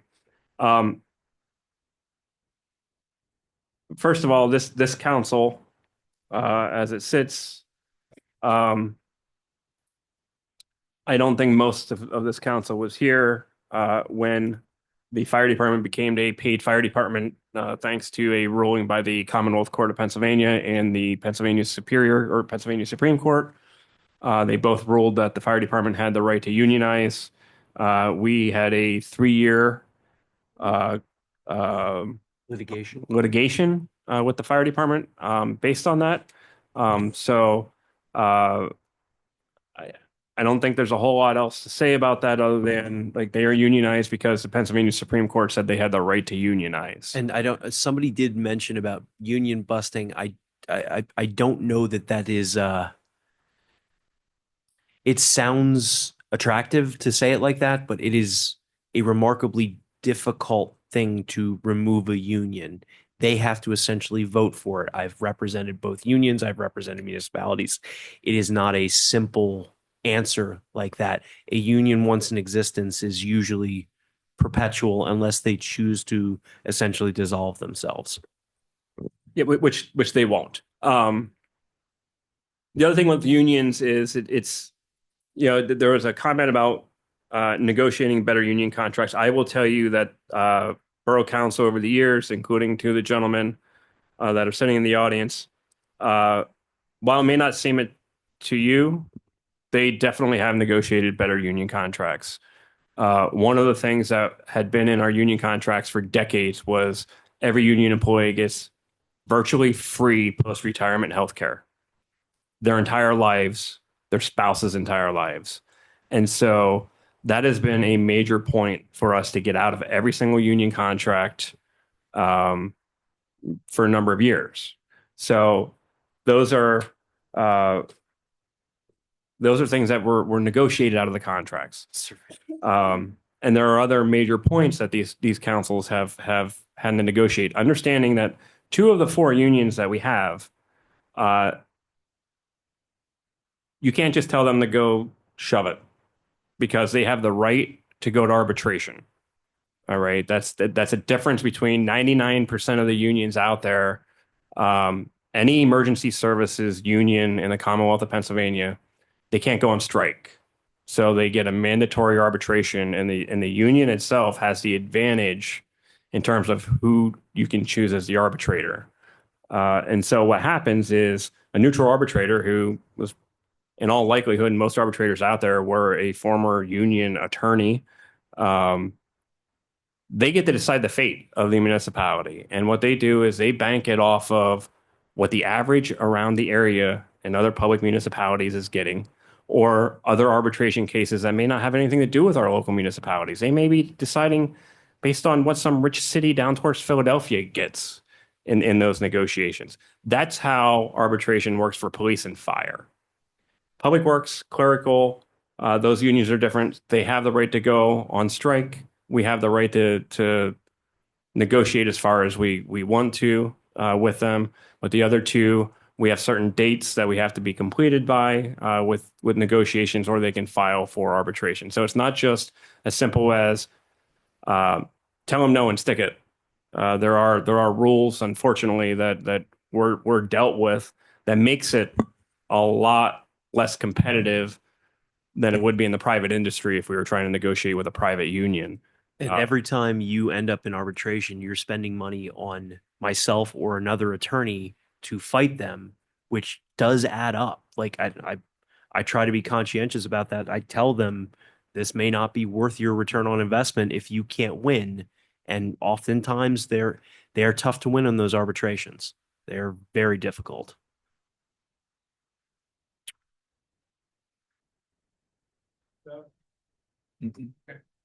No.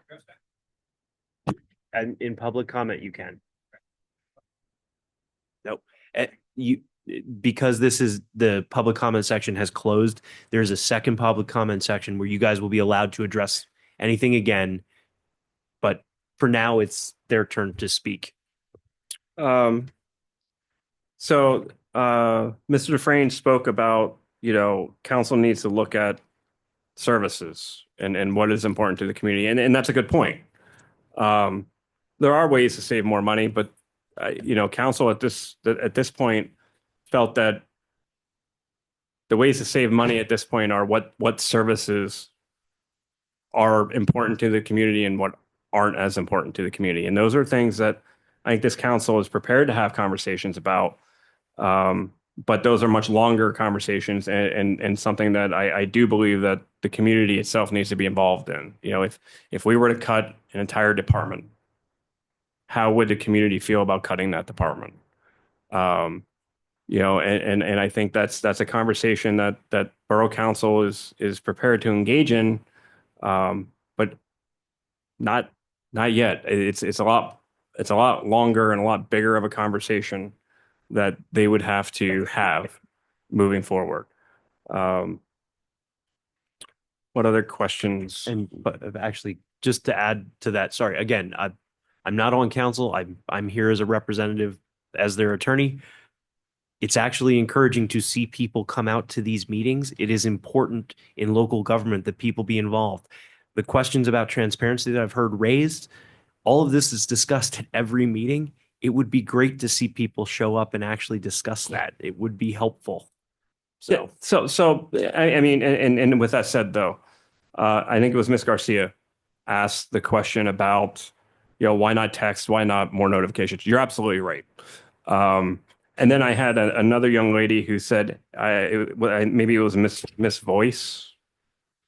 Valois? Okay. Said, hey, I'd be willing to help with those kinds of things. And I certainly appreciate that as well. Because I'm not a social media guru. And I do think that there are definitely ways that we can put things out there even more. I will tell you that I do believe we are very transparent in what we do. Everything's done in the open. Everything's advertised appropriately.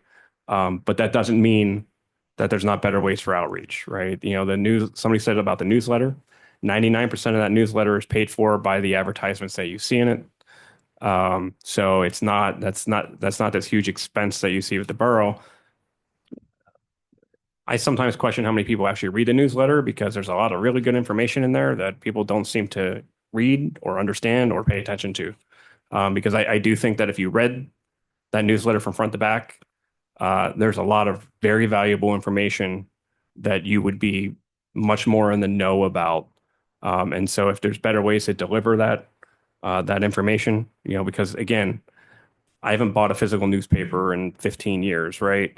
But I go online every day and read that electronic newspaper. So is there a better way for us to deliver that information? There most likely is. And I think that's definitely something that we can do a better job of. Absolutely.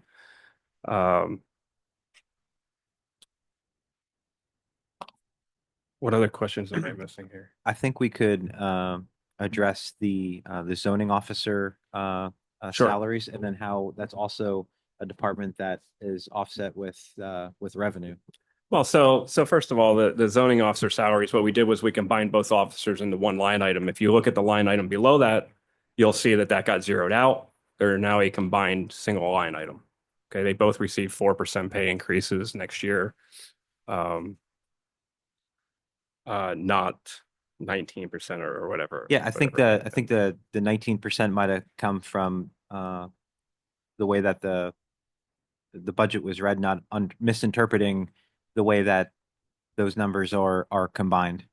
And then I'd also like to speak of how their salaries are offset by the revenues of everyone coming out and doing the inspections and all of the enforcement that our codes people do.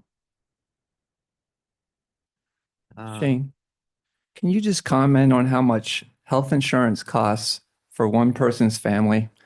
Because a lot of people receive insurance through their work, but they don't really know how much it costs the company or the borough. And I think that needs to be pointed out, how much we pay just for one family, one employee. Sure. So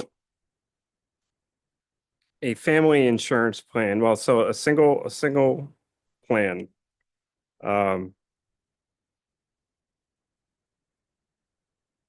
So for a single employee, without family is about $17,300 per year.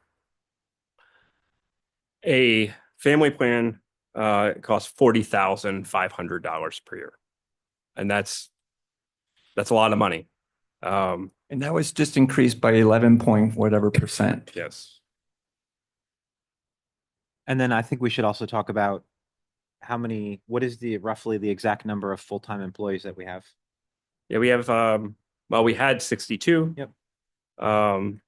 It's now down to about 54, 55. Yep.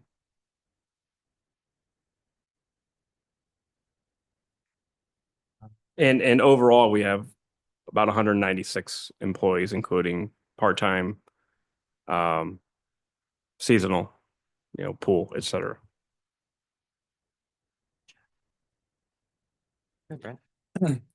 There were a few suggestions that I took notes on, and I just want to address because Brent, we're not able Brent, to. Maybe since all the people that made a public comment introduced themselves, and some of these folks I know, some of them I don't know if we want to go around the room and just give a little introduction of who we are quick or let Brent finish then. Okay. maybe. So somebody suggested, why don't we increase income tax? That is set by the state. Municipalities are allowed to charge 1% local earned income tax, and that's split with the school district. So we get 0.5% and the school district gets 0.5%. So that can't be touched. It is what it is. Ours only increases when people get pay raises and they pay more. Somebody suggested per capita tax. We have a $10 per capita tax that's set by the state that hasn't changed forever. A lot of municipalities got rid of it because it costs almost as much to collect it as they get from it. So that's one of those things they call a nuisance tax. So we're not able to do that either. I was going to support there's an act, it's called Act 511 that actually says you can't charge more than $10 in per capita tax. That's state mandated. We can't exceed that no matter what we do. I encourage you to look it up online. There's a great primer out there about how per capita tax works and what Councilperson Labenberg was saying with respect to how it oftentimes becomes revenue neutral at best because you spend as much time having your tax collector chase it. Because many people don't pay it, then they have to pay somebody to collect it for you.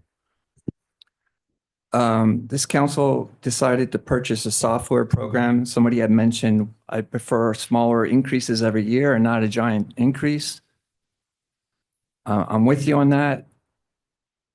This software that we purchased allows you to plug numbers in. If your wages are going up this percent, healthcare, whatever, there's line items for everything. You can plug numbers in and you put in how much you think your sewer rates should increase. And we have those charts, and we're doing that so that we can smooth the increases every year if they are every year. But at this point, it is because we're planning. Somebody mentioned about planning for the increases. We have the sewer mandate, we have the PFAS mandate, and we're plugging those numbers in. So the higher increases that you're seeing this year are front end loaded so that we can have smaller increases in the future. I know that doesn't help, but we're trying to plan for the future. Somebody mentioned 5-year plans. We do have a 5-year plan. We have 10-year plans. We are doing that.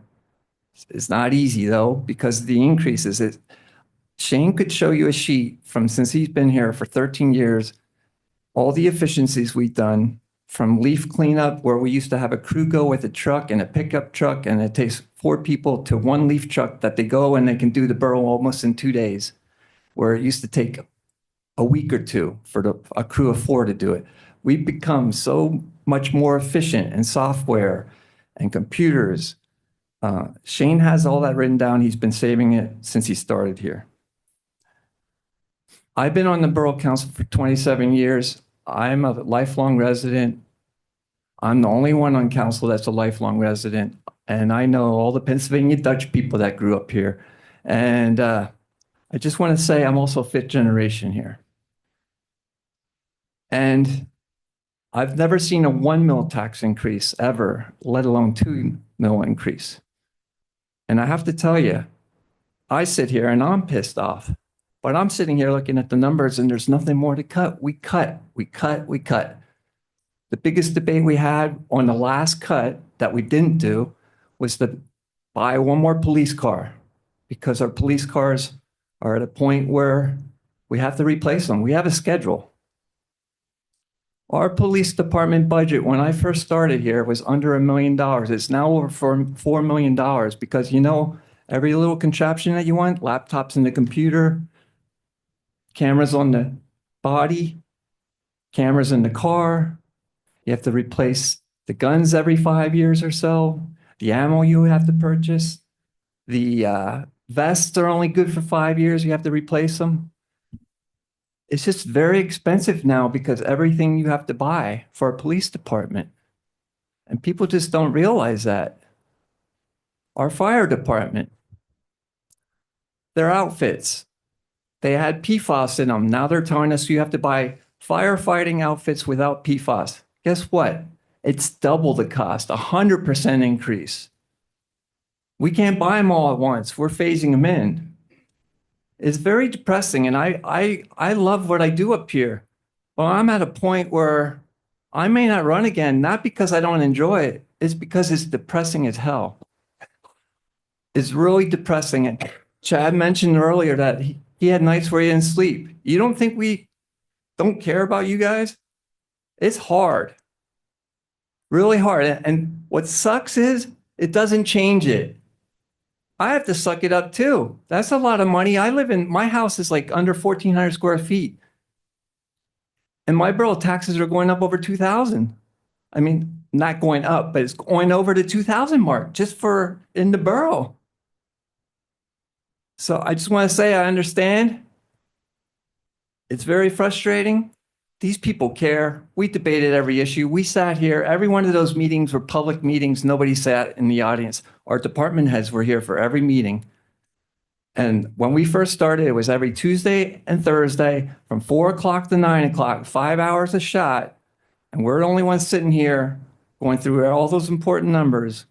Nobody was here from the public. And we did that for 6 straight weeks, all the way up to the Tuesday before Thanksgiving. And it wasn't fun. And it's still not fun. I don't know what else to say. And I know you're here because you care and you're pissed off. And it's totally understandable. But we feel like we did the best we could do. And I'm sorry.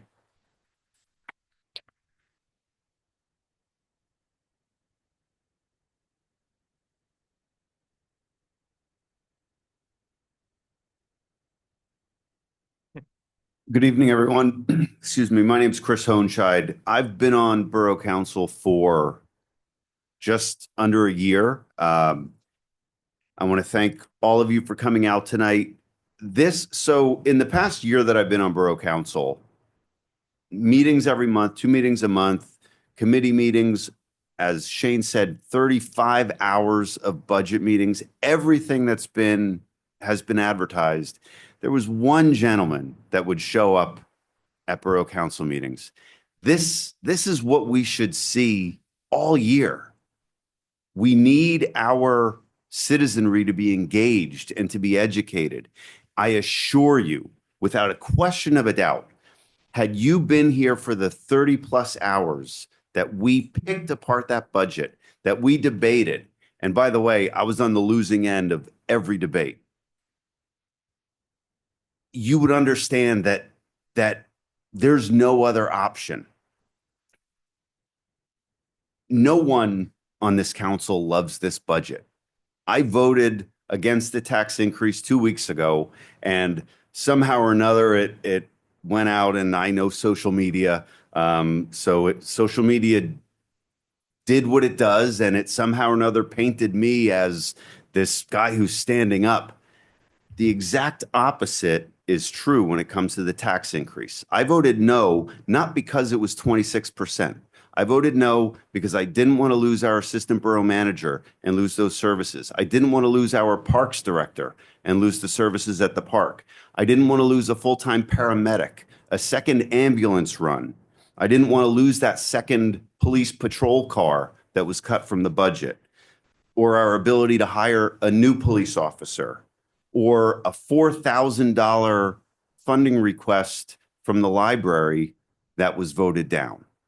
These are all services and amenities that I value here in Emmaus. And I've lived in the borough over 19 years, going on 20 years. And when I ran for office, it was for one simple reason. I want to keep Emmaus the beautiful place that it is. Unfortunately, it comes with a cost. And as you've heard before, we're all paying this tax increase. None of us want it. If I got everything that I wanted out of the budget, you'd be running me out of town. And so I voted no 2 weeks ago, and I've had time to reflect. And I understand that this is a time for us to come together. We're all neighbors. I know a few of you that I see out in the audience. It's easy to go on social media and fan the flames of it. It's all about an increase. And yes, it could be lower. The question is, what are you willing to sacrifice? Are you willing to sacrifice a police department? Are you willing to sacrifice ambulance service, our fire department? In the time I've lived here, there have been a couple of times. One time I had a carbon monoxide alarm going off in the middle of the night. Fire was at my front door in less than 5 minutes. A few years ago, when my disabled mother was living with us, she had a situation. I wasn't home, hit the life alert. I was a few minutes away. Police and ambulance were in my driveway before I got home. I will gladly take a 26% tax increase, knowing that those are the services that we're going to maintain. Do we want to sell parkland?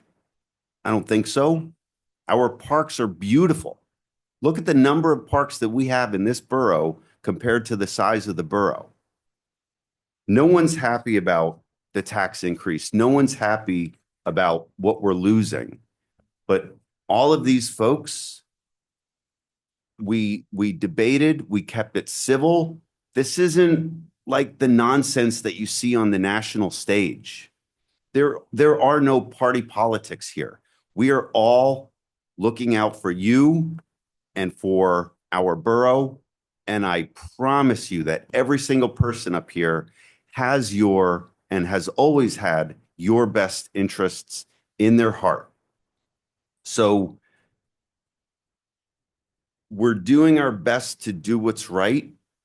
And so I'm a teacher, and I have this poster in my room that says, what's right isn't always popular, and what's popular isn't always right.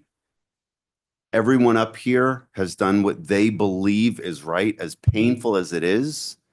The amount of time that they put in, and I realized, I'm stepping down from council at the end of this month, has nothing to do with this budget. I just came to realize that having a son in high school and my family, it's more of a time commitment than I can commit to without sacrificing time with my son and time with my wife and with my mother and with my in-laws. Everyone up here is making sacrifices. At least one person got home 9:30 on a budget workshop night on his anniversary so that we could debate whether or not we're going to get that extra police car or if we're going to cut that paramedic. Might I add, it was my 30th. 30th anniversary. So I understand your anger. I just ask that, especially now when it's difficult, this is what we love about Emmaus. We come together. No one wants to hit you with 26%. None of us. But rather than fanning the flames and going on Facebook and making personal attacks, you've now seen it. You know what the numbers are. Thank you. Yeah, thank you everyone for coming out. I'm going to make it brief. A couple of my colleagues already shared some thoughts. First of all, I've been in politics for about 14 years, 15 years. Some of you know me at the county level. So I'll deal with the first thing is the concept of how much a tax increase is to the resident. And the one thing that I've learned is we have, as politicians or elected officials, we have learned to spin things to make it sound like it's a $5 cup of coffee. It is a tax increase, the bottom line, no matter what the amount is, from $25 to $70, it's a tax increase, bottom line. So with that said, I know what Sarah's saying from the county.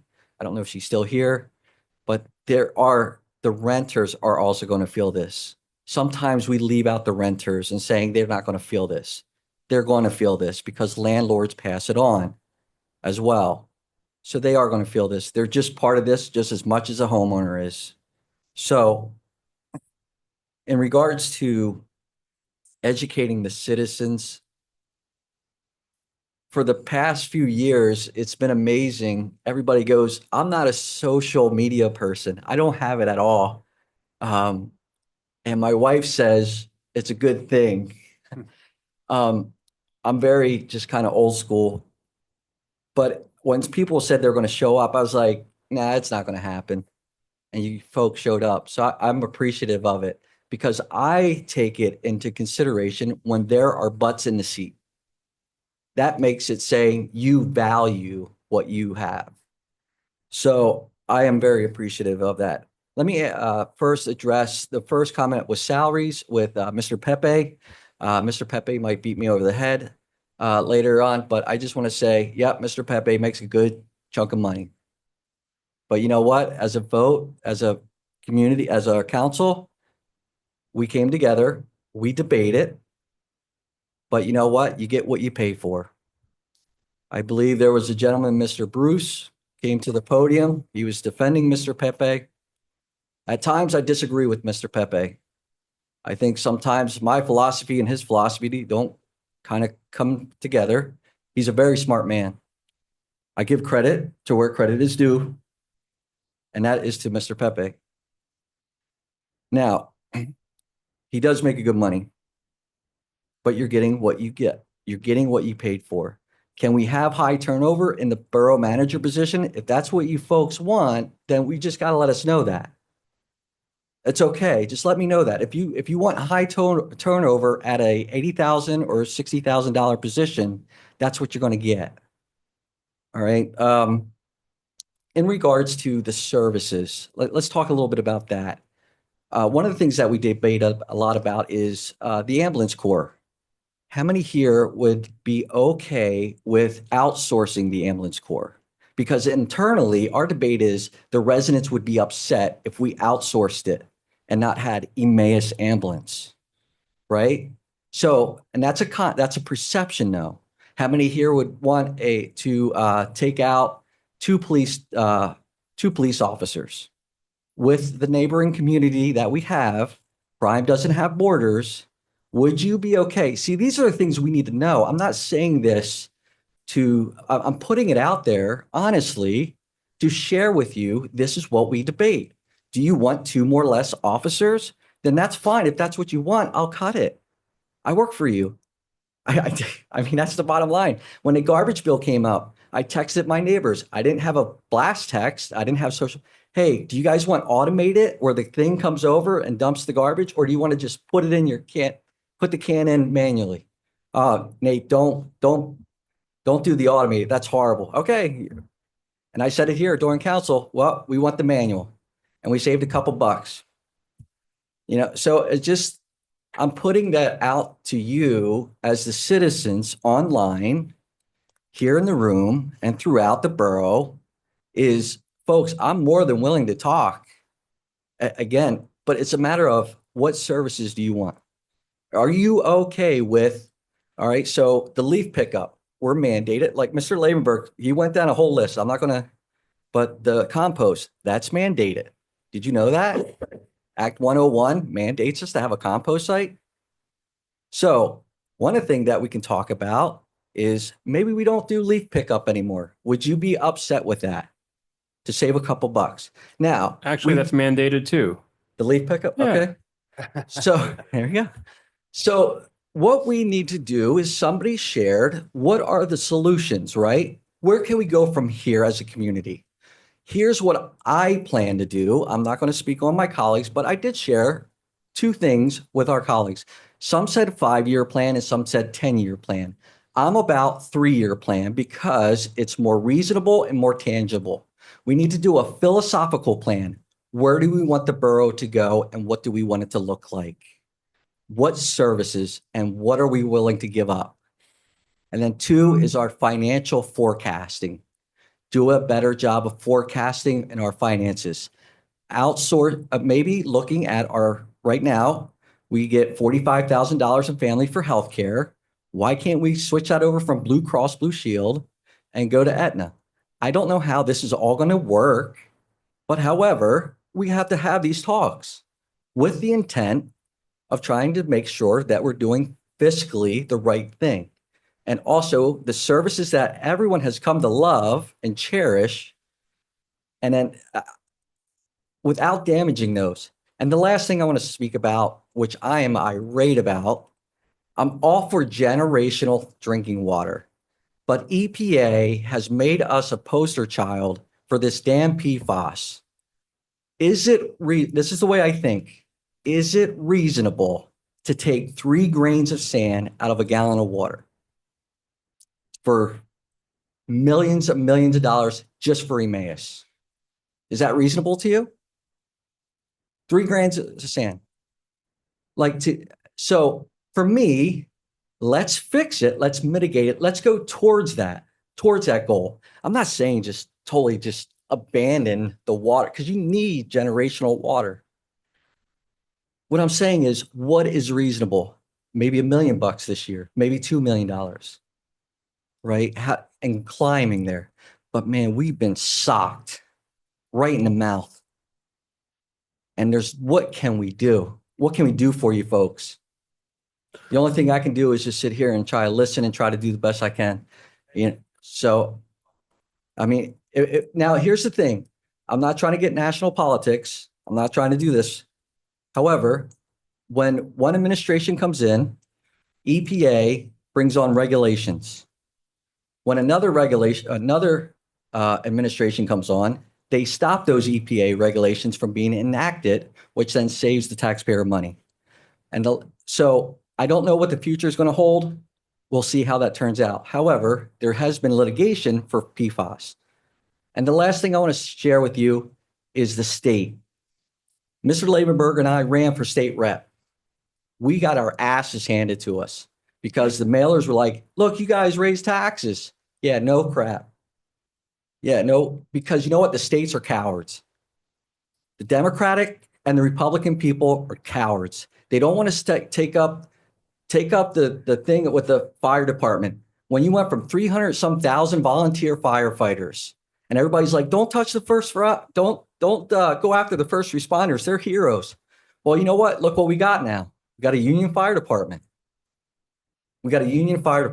But you know what? The state won't, Pete Schweier, he's our rep. Just give him a call. Say, hey, is there any way that the state can start lobbying for more money? I mean, Laura McCungy's almost they're almost at a paid fire department. When you go from 300,000 volunteers to 30,000 volunteers statewide, I was on the task force. Because everybody's got to work 2 or 3 jobs. It's like, come on, reps. You're supposed to rep us. This last statement was, we went from 300,000 volunteers to 30,000 statewide. Work 2 or 3 jobs. Yep. It's awful. It's just facts. Listen, I'm not sharing which way, but folks, we need you to email us. We need you to show up here.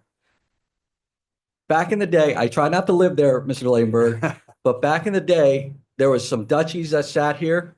And you know what? They were a pain in the ass. But you know what? They love the community and they change a lot of our thoughts. And they're always here. Mr. Sajevich, Mr. Woodishick, Tony Groller. He would always come up. You people always accusing us. We laugh at it now, but you know what? I respect the hell out of them.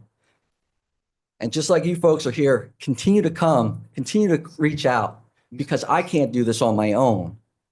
Use guys. I'm here elected for you. Yeah, but I need your ideas just as much. Mr. President, thank you. Thank you, Mr. Brown. Go ahead, Shannon. You first. So I just wanted to speak to all of you being here. I know that we're all working hard. I personally have 6 jobs that I work in addition to this one, not counting this one. So I'm not excited about this and I'm not sure how we're going to manage it. But as everybody has said, looking at all the numbers there wasn't much to do in the short term. So if we want to talk about long-term solutions, as has been mentioned in public appeal, but also by some council members, then that needs to be an ongoing dialogue.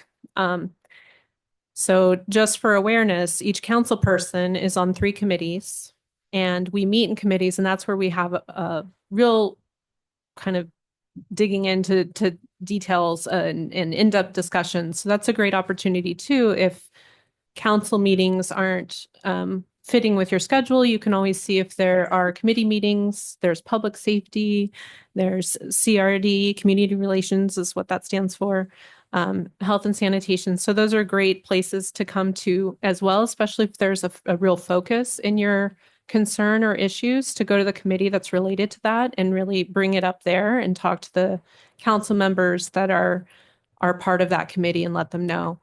And that's where the real investigation and work can happen as well, to try and find solutions throughout the year. For our budget meeting, we met, as everyone said, for 5 hours or so, Tuesdays and Thursdays for about 6 weeks. So we really went through every line item. We debated, we discussed, we weren't always happy. We had a lot of split votes, which is not super common, but definitely happened frequently this time around.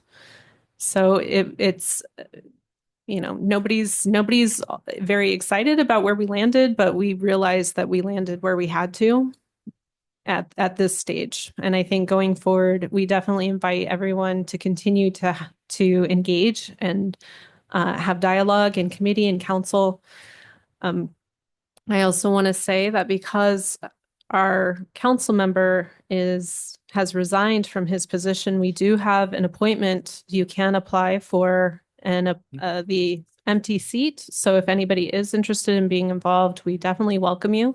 What's nice about having a variety of voices, both as public appeal, but also on council, is that we get people from different backgrounds and with different life experiences and different relationships in the community to ask questions and raise issues and suggest ideas that maybe other people don't think of. So it's really nice when we get together and we get a lot of varying voices to contribute to the discussion and to the thinking. So I encourage you to think about perhaps being on council. And in January, you can also petition to be a council member. There's 3 seats that you can run for, 3 of our seats. I don't know if anyone is running or not, but there are 3 definitely seats that you can run for, and including the additional seat that's up for appointment. So you can get involved that way too. But I appreciate you coming out on a nighttime evening and staying so long to hear us and learn more about the budget. Thank you. Thank you, Mr. President. First, thank you to each and every one of you. And of course, the 40, 50, 60, I don't know what the number's up to online. I want to acknowledge you for being here this evening and taking time out of your busy schedules. One of the things that I wanted to address, Shanna covered, was the open seat that Chris is going to have. And We do. We would love to see a bunch of applications come out. The process would be some interviews with the council, and a person would be chosen. Correct me if I'm wrong, Mr. Solicitor. Nope, a person will be chosen and a vote will be had.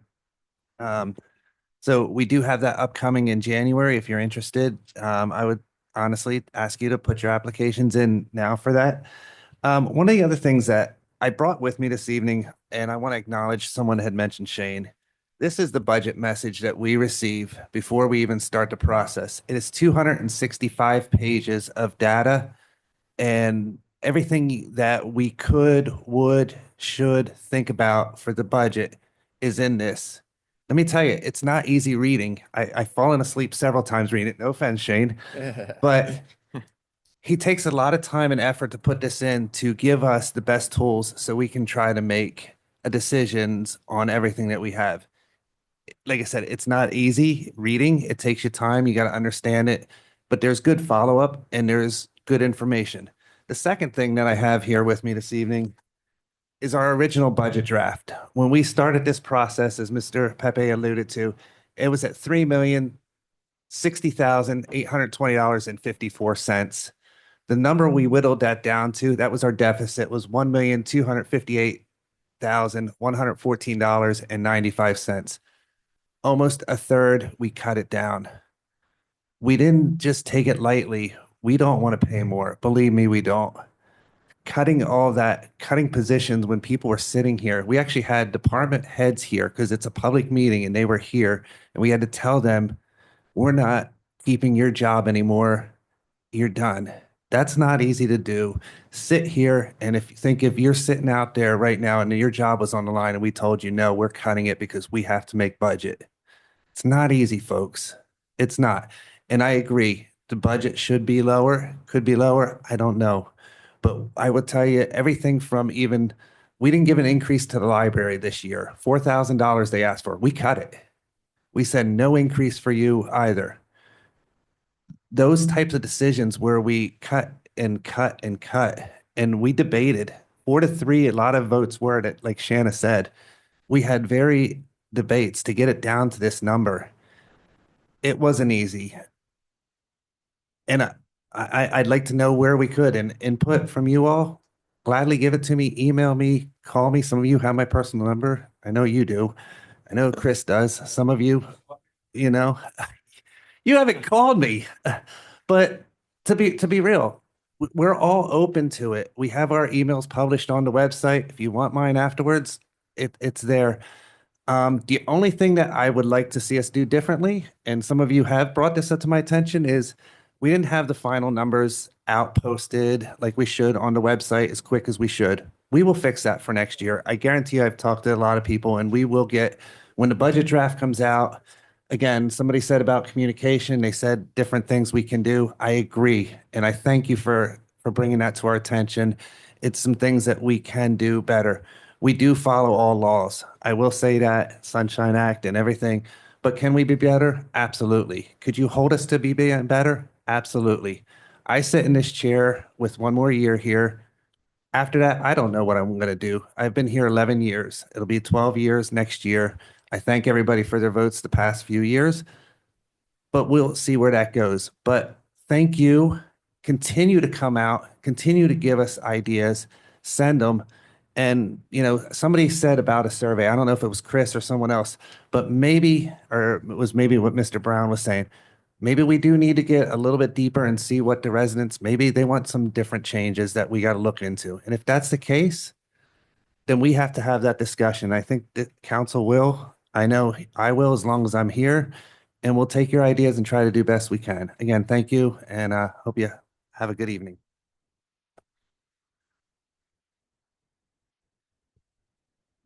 So I've been on council for almost 12 months now. I've learned a lot of things. Something that's really struck me is how Emmaus carries a lot of the weight for the surrounding communities. No one around us has a police department. We have an excellent police department. Everyone around us benefits from the stability provided by our police department, but they pay nothing. If there's a serious fire, our professional force goes out with our $1 million rescue truck that no one else has. Everyone around us benefits from the things we do. it's important that we pursue regionalization so that all of our neighbors who are paying $125 in municipal taxes start to carry the weight that all of you are carrying now. I lead the Community Relations Planning Development Committee, and I would be happy to spearhead the survey to see what the town thinks is appropriate to regionalize and maybe move some of this out of Emmaus into a greater area.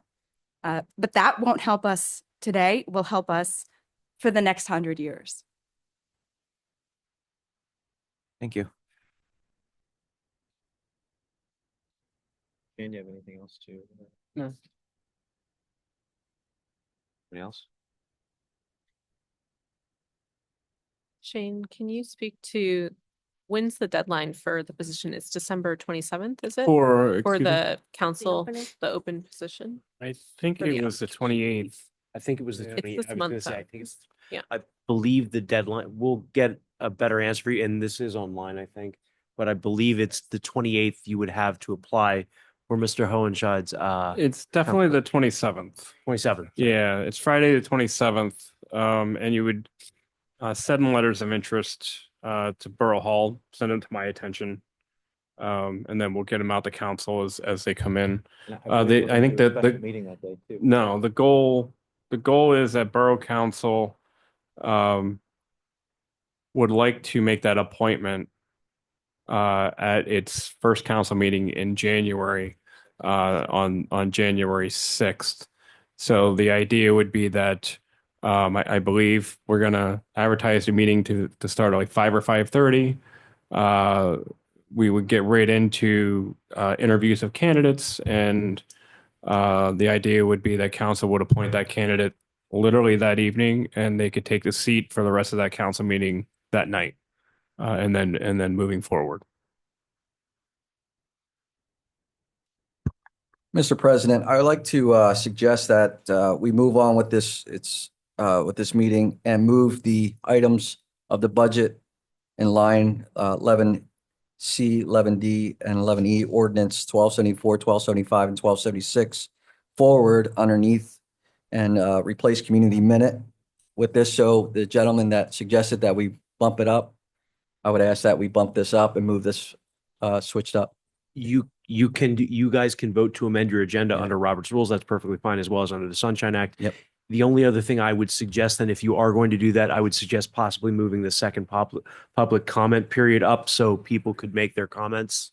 Yep. Do you understand why I make that I understand. recommendation? Mr. President, you okay with that? Yes. Does that require a vote or? I'll I make a would mo- actually recommend you do a vote to amend you're not truly amending your agenda. You're just moving the agenda around. You can't amend your agenda to add new items, but you can amend it to modify it. So, Mr. President, you want to move personal appeals part 2 up first and then the budget? Or do you want to do the budget and then personal part 2? What he's asking. So essentially, where do you want public appeals part 2? Do you want that before they vote on the Yes. the stuff, or Then I'll make a motion that we relocate personal appeals part 2, line item 18 into our next line item in our agenda, following ordinance number 11C, 1274, 1275, and 1276. and then moving line items 11C, 11D, and 11E. Correct. below that. We got a motion by Mr. Brown. Is there a second? I'll second. Seconded by Mr. Hohenscheid. Is there any further discussion? All those in favor say aye. Aye. Those opposed? Have a nice. Thank you, Mr. President. So with the amended agenda, we're going to have personal appeals part 2. If anyone wants to come back up with an appeal, please do so now. If you spoke previously, just state your name. You don't have to state your address again. It's Chelsea Case. I did go through the 2024 budget line item by line item, and I did see that you guys have rental on land that you significantly lost some revenue on in 2019 and 2020. And I assume that might have to do with the Rodale sale, but it is substantially lower. But I did notice that you guys have also mentioned that we rent land to Cintas, an active learning center, and Switchback Pizza. Is there any way that we can increase our rent to those companies, especially Cintas, because they're $1 million some dollar company. So good question, because that's part of what their debate was throughout the process. The Cintas one, a borough council many years ago locked us into like a 50-year lease, and the increases on that stupid lease are based on simply every several years based on inflation rates is all that we're allowed to increase that rent on. And it's like a 60-page lease, but that's how that one is set. But we went through every single one of the rental agreements, and that is something that in 2025 we are increasing rents on things. Now, with that said, you're absolutely right. When we sold the Rodeo building, the rent that we were receiving from the charter school is no longer there. And then in the healthcare, I work in the healthcare industry. I don't know if you guys can answer this question. Is there any incentives to having a workout center, or do you guys have a health program that would lower the cost of premiums if, the employees participate in certain health check criteria, like going to the gym or checkups and such? Do you guys get any discounts for that? We do not. We're in a consortium, a municipal consortium with what's called PEMIC through Benecon. Now, we have a union contract we're negotiating next year, so we don't want to necessarily disclose strategy, but that is definitely a conversation that we're having. And then the 54-ish full-time employees, do the employees pay part of their premium as well, or is it all the boroughs? No, they pay towards it. Okay. And then I will tell you though, I mean, with that said, full disclosure, they do not pay anywhere close to what the private sector is. And that again that's a union negotiation that has to occur.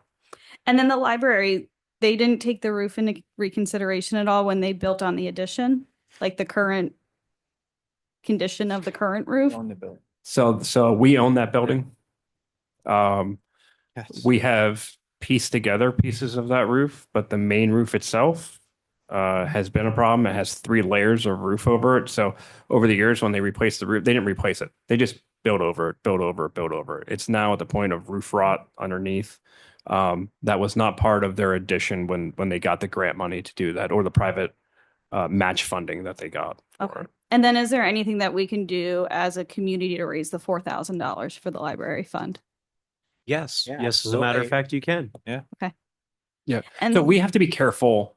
I know somebody said about borough being creative of raising funds. We are limited by state law as to what we're allowed to do at our end. There are commissions and other organizations and citizenry groups that are able to be definitely more innovative than what we're allowed to be. And we definitely would encourage that. We have a software platform that I think would help with something like that, but we need a citizenry group to kind of lead that effort. And make the request of the borough to do it. Yes. Okay. Yeah. The borough cannot make such requests of citizens. Okay. But As the Mr. citizens can. Correct. And ask the much as council. I believe it was that gentleman who raised about the per capita tax, there are certain things we literally can do them, but they've often proven to be ineffective, or, we can't make the request ourselves. Okay. And- And then the police union dues, No. do they pay any union dues out of their paycheck?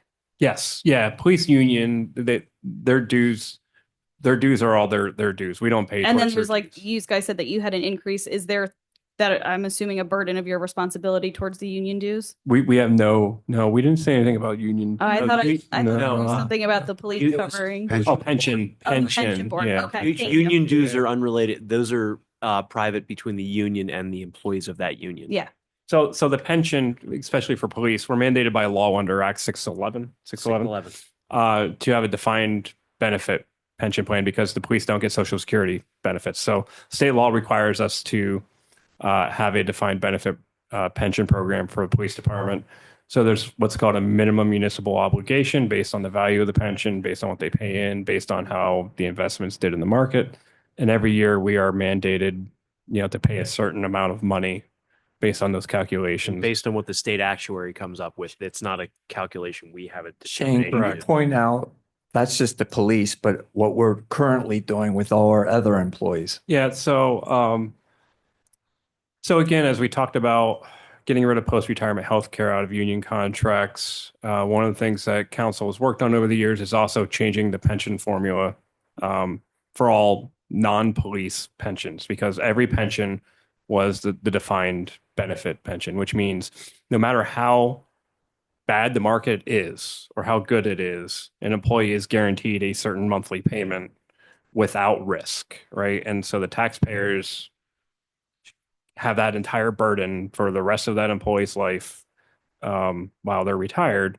One of the things that we've been able to negotiate out of every union contract, every new employee that's hired that didn't already have, everybody that didn't already have defined benefit pension, every new employee hired other than police, because that's a law, is on a defined contribution, which is what 99% of other people have. So the risk is purely on, the employee. So, if the market goes down, the value of your pension goes down. It's basically like a 401k. We match, a certain percentage, and then the risk is on the employee now.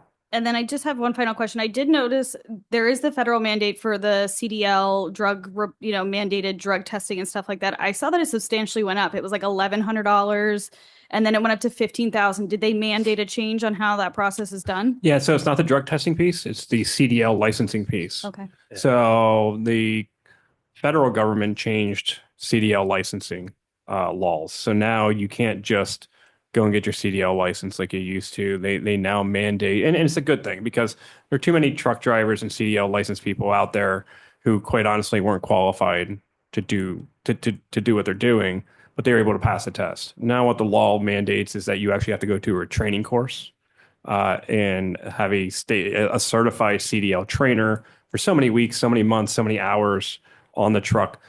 That costs $3,500 for a Class B and $5,000 for a Class A. I think is about what that number is. So that's why you see that Okay. number. Yeah, I wasn't sure if it was, I was like, what did they do Yeah. with the drug testing? I was like, Yeah. that's a lot. So, okay. All right. Thank you so much. You're welcome. Oh, I'd like to address your comment about raising funds for the library. So I would say at this point, it's probably been about 3-4 years ago. I went to Mr. Pepe and said, "Hey, like, how do we get creative and fundraise?" And we came up with a couple ideas, and then actually two of the other members are actually sitting in the audience here, Mr. Christopher Frayne and John Hart. We actually privately funded out of our own pockets to form a 501c3. It's called the Emmaus Community Foundation. And this is something that we felt very passionate about, to be able to fund high impact projects for the borough, that some of these things wouldn't fall on the taxpayers, and honestly things that we would probably never fund.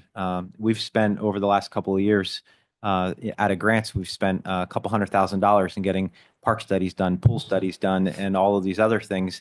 And then we identify these really great things that we want to do. But at the end of the day, we know that we don't have $800,000 to upgrade Borough Line Park and stuff. And this is where we all kind of got together. And I think Mr. Hart, I don't know if you'd like to come up to public comment and just give a quick little elevator pitch about it. But there's a lot of ways that the community can get involved in helping out with things.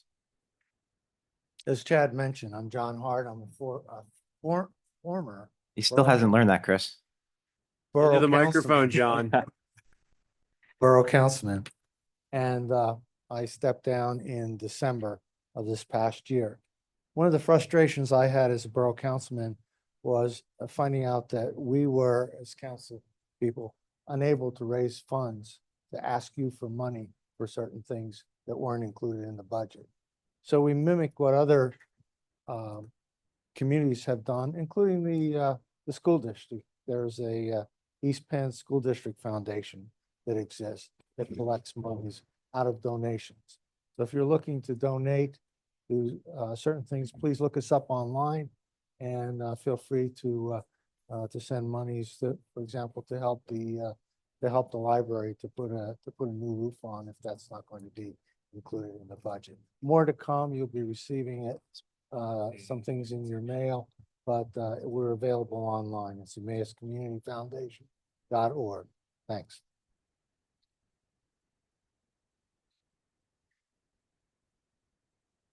Thank you. Thank you, Mr. Hart. And kind of like what other communities do when you drive around, you see, the fire department, maybe out like on a busy Sunday, like the farmer's market, and they would be out there with the boot asking for donations and stuff like that for their next fire apparatus. Unfortunately, since they're union employees, we can't do that. And I think that this vehicle that we formed is going to have a very large impact in the future for the borough and all the residents and all the people who come and visit.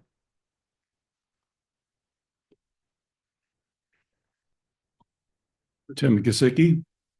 First, thanks for each of you that did kind of give us a little about what's been going on and the challenges that you face in the role that you serve. I feel that. I could see it in many of your eyes and the pain that it's been. I definitely don't want to read a report that's even 50 pages. So something like the roof or any, I guess, big project like that, would it be reasonable or allowable to call like a work day? If I got 100 volunteers to put that roof on and the borough paid for all the material, why couldn't we bang it out in a weekend? Yeah, so that roof itself is not the project. Okay. Because There's a couple other roofs in the borough. but we have all sorts of other roofs that you There's other roofs we could do that at. Yeah, but so we actually, absolutely. So we have a couple clubs in town that are actually kind of, that's what they do, right? Rotary Club, I think, is a big one where, the borough has funded things and they went out and did the service project. Rebuilding bridges. Kiwanis Club, I think, is one that is like that. But even if it's groups of people, absolutely. I mean, we have several organizations in town that are very civically engaged, that do work days. We have the I think of the environmental advisory committee who, when they do the Earth Day cleanup, they have over 120 volunteers come out and do different projects. So absolutely. Right. Yeah, that is definitely something that And then can you share with us what the process is for health insurance or workers' comp insurance? Sure. So the health insurance, we are tied in to the union in terms of we can't just go out and get other health insurance in the middle of a union contract, right? Unless it's similar to or better than the insurance that they have, which you're not going to find something similar to or better than what they have cheaper. So I disagree. When we negotiate their contract is when we need to go after Mr. that. Gasecki, did I get the name right? That's fine. Gasecki, Godzilla. No, I would simply point out that you may think that, but I assure you the union, if we tried to do that, might disagree and it might cost you some. Do they work with a consultant or broker? Yes. Do they take fiduciary responsibility? Do who? I think he's asking if the broker's a fiduciary to the union. I don't know. Oh, no. We work with the brokers. Yeah. I'm a 25-year experienced healthcare professional, all within insurance. I can assure you, I work for a company of 1,700 people. Our rates did not increase this year. Well, I can tell you that the national average was 9.9%. Well, I'm sure you know You that. have to understand that a broker or consultant is not incentivized to get you the best deal. Sure. Right. So we work. You do bad and they get a pay increase. Understood. Yep. So there's other alternatives, especially with the mandated Price Transparency Act. Yep. So I got to show you, we're all paying more than we should be paying because what you should be paying is the cash price. That being said, there's other funding arrangements, self-funded. So our consortium is self-funded, but it's not the type of self-funded that you're talking about though. The consortium itself is, but you're talking about there's an option of like you being 100% self-funded as like the municipality, right? There's also that there's many other funding arrangements that could be explored that would be, and trust me, I guarantee it would be better. We're coming up on negotiations next year with Public Works. Yeah. All of that is on the table for us because it has to be. Well, and I'm happy to volunteer my time. We would love for you to volunteer your time. Oh, I would. I mean, I could connect to various resources to help with that, but you don't have to take it on the chin. That'd be great. Thank you for that. Yes, thank you very much. don't believe you spoke before, so could we have your name and address? Yep, Devin Dice, and I'm at 105 Elm Street.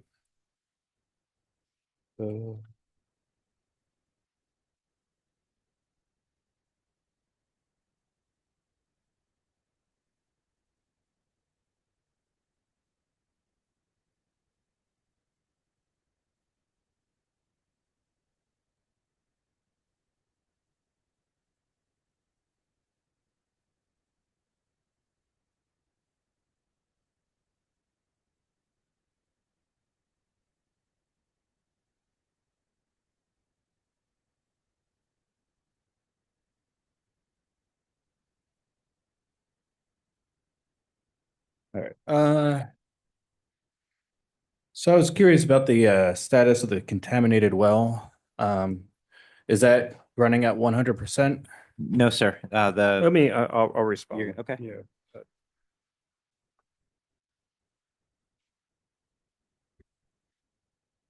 Yeah, so there are two contaminated wells. Okay, one is reading 1,000 parts per trillion, the other one's reading 100 parts per trillion, give or take. Yeah. The one that's reading 1,000 parts per trillion has been offline since the moment we found out. Okay. DEP did not allow us to cut the second one, the 100 parts per trillion. That part or that well is in the system and is running as needed, but it's still mixing in with the rest of the water. I think what everybody needs to know, it's important to know, is that's not the only contaminated set of wells. And it has nothing to do with firefighting foam. It has everything to do with rainwater and water from the creek. Mhm.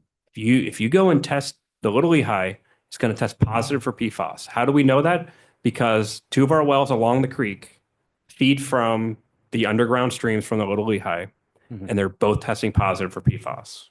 And because EPA lowered that level as far as they have, they are right on the edge of being over the acceptable levels, which means we're going to have to mitigate both of those wells at some point as well.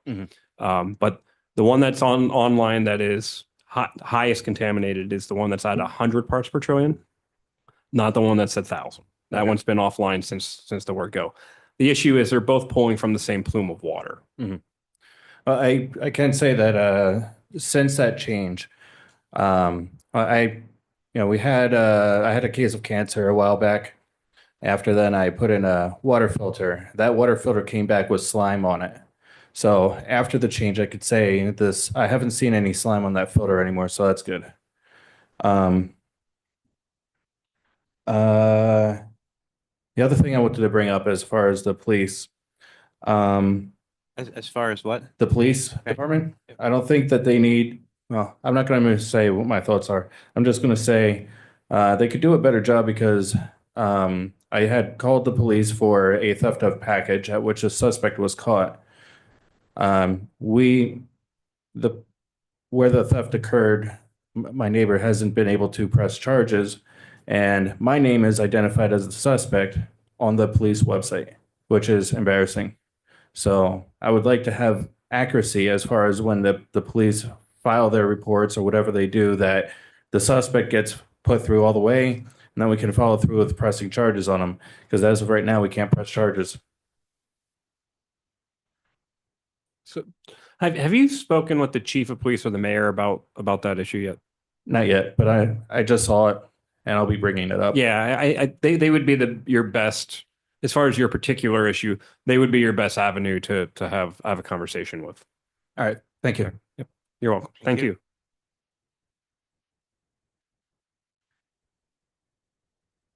So this is there any further public comment, part two? Hi, Tim Riccaboni. Nathan, I'm sorry. How many meetings were there that we all missed on the? Oh, I'm horrible with time. So, Mr. Pepe, I believe it started in October to Thanksgiving. There were nine. So there's there were nine. nine budget workshops. There were 9 meetings? 9 meetings averaging 4 hours a meeting, and some went over. Does that help you? And they were open to the public. The one gentleman who was asking about the video, we did not have it up on video. Okay. And the total budget is how much? Currently, it depends on what section you look at. Yeah. But overall, I think it's, what is it, 44 million, I think. When I started here, again, I try not to live there. Mr. Pepe and I had the discussion. When I started here, and I think Mr. Lavenberg kind of it was $9 million, and now we're up to 40. Well, so you're 44. But again, that was, but subtract off 13 million for PFAS, another Right. 4 million for the sewer Right. loan. But I mean, right now, we're talking about 17 million less than, I mean, your Right. true operating. we're talking about $44 million right now. Yeah. Yep. yeah. Okay. So you had 9 meetings. They were 4 hours. So we're talking. Okay. In the past, I'm not talking about the past. oh, I'm I'm sorry. talking about right now. Mhm. So you're up, everybody's up here saying how hard we worked for 36 hours to discuss about $44 million, about how hard we worked for 36 hours. Yeah. So the process actually starts in July. And that's what you're not hearing. So the public meeting part is the 36 to 40 hours that we put in, but we literally start preparing for this in July. And it's a very long process.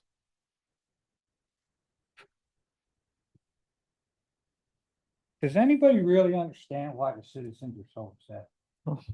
You understand, you want to spend $200,000 for another fire truck so the guys can go down and get coffee at Weiss. You can get a used fire truck. You don't need a new fire truck. I don't want to sound like I'm picking on the fire department. You don't need a new fire truck.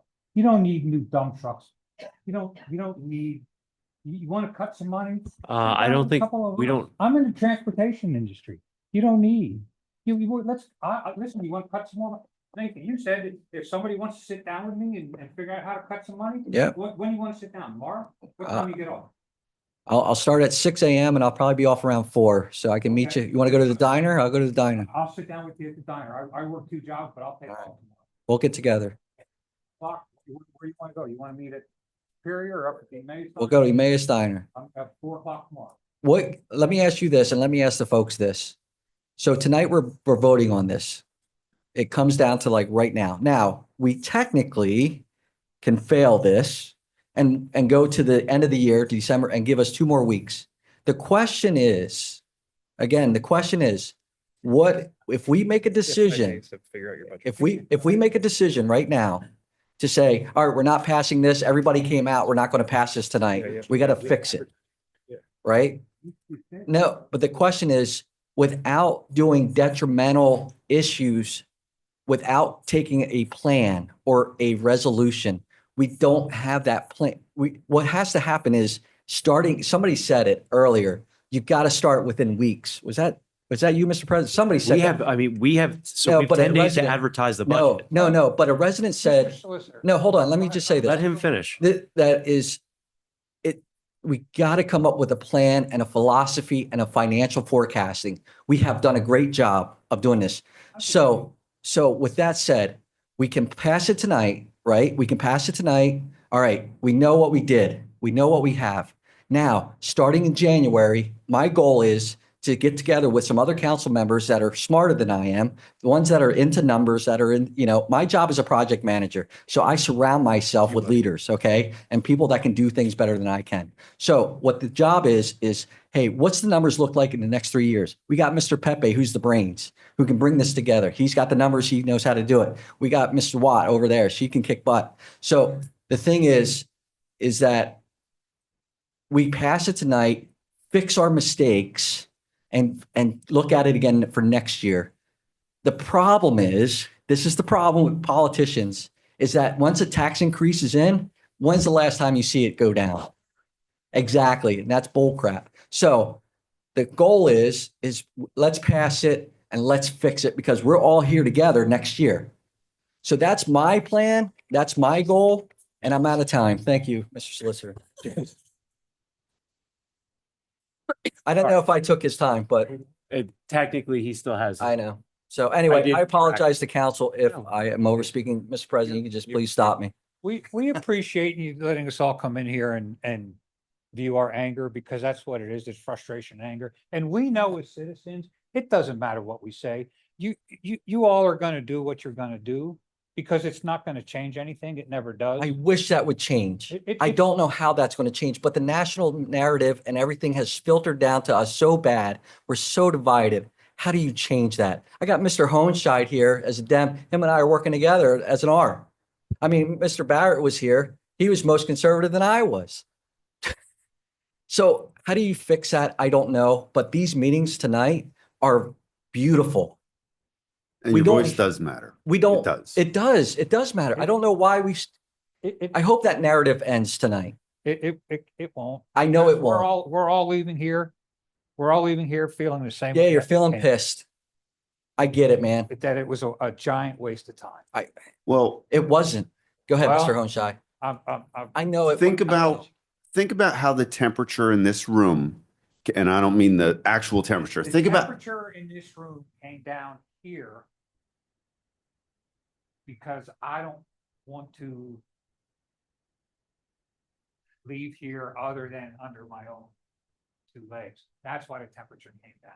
I want to leave here under my own power. That's why the temperature. and that might be your case, but my sense of I'm now I know glad- most I'm people glad left. You have that sense. Right. So I wish you all well and have a great night. Thank you for your time. I appreciate it. Have a good. Chris Dufresne. So I want to say here many things, but this will be shorter than 5 minutes. As people who don't get to see the behind the scenes, a lot of times we say that's politicians speaking. They're covering this, they're covering that. Did not hear anything from any of you tonight or see anything up there that I could sit there as a former council member and say, that's not right. So thank you. Thank you for that.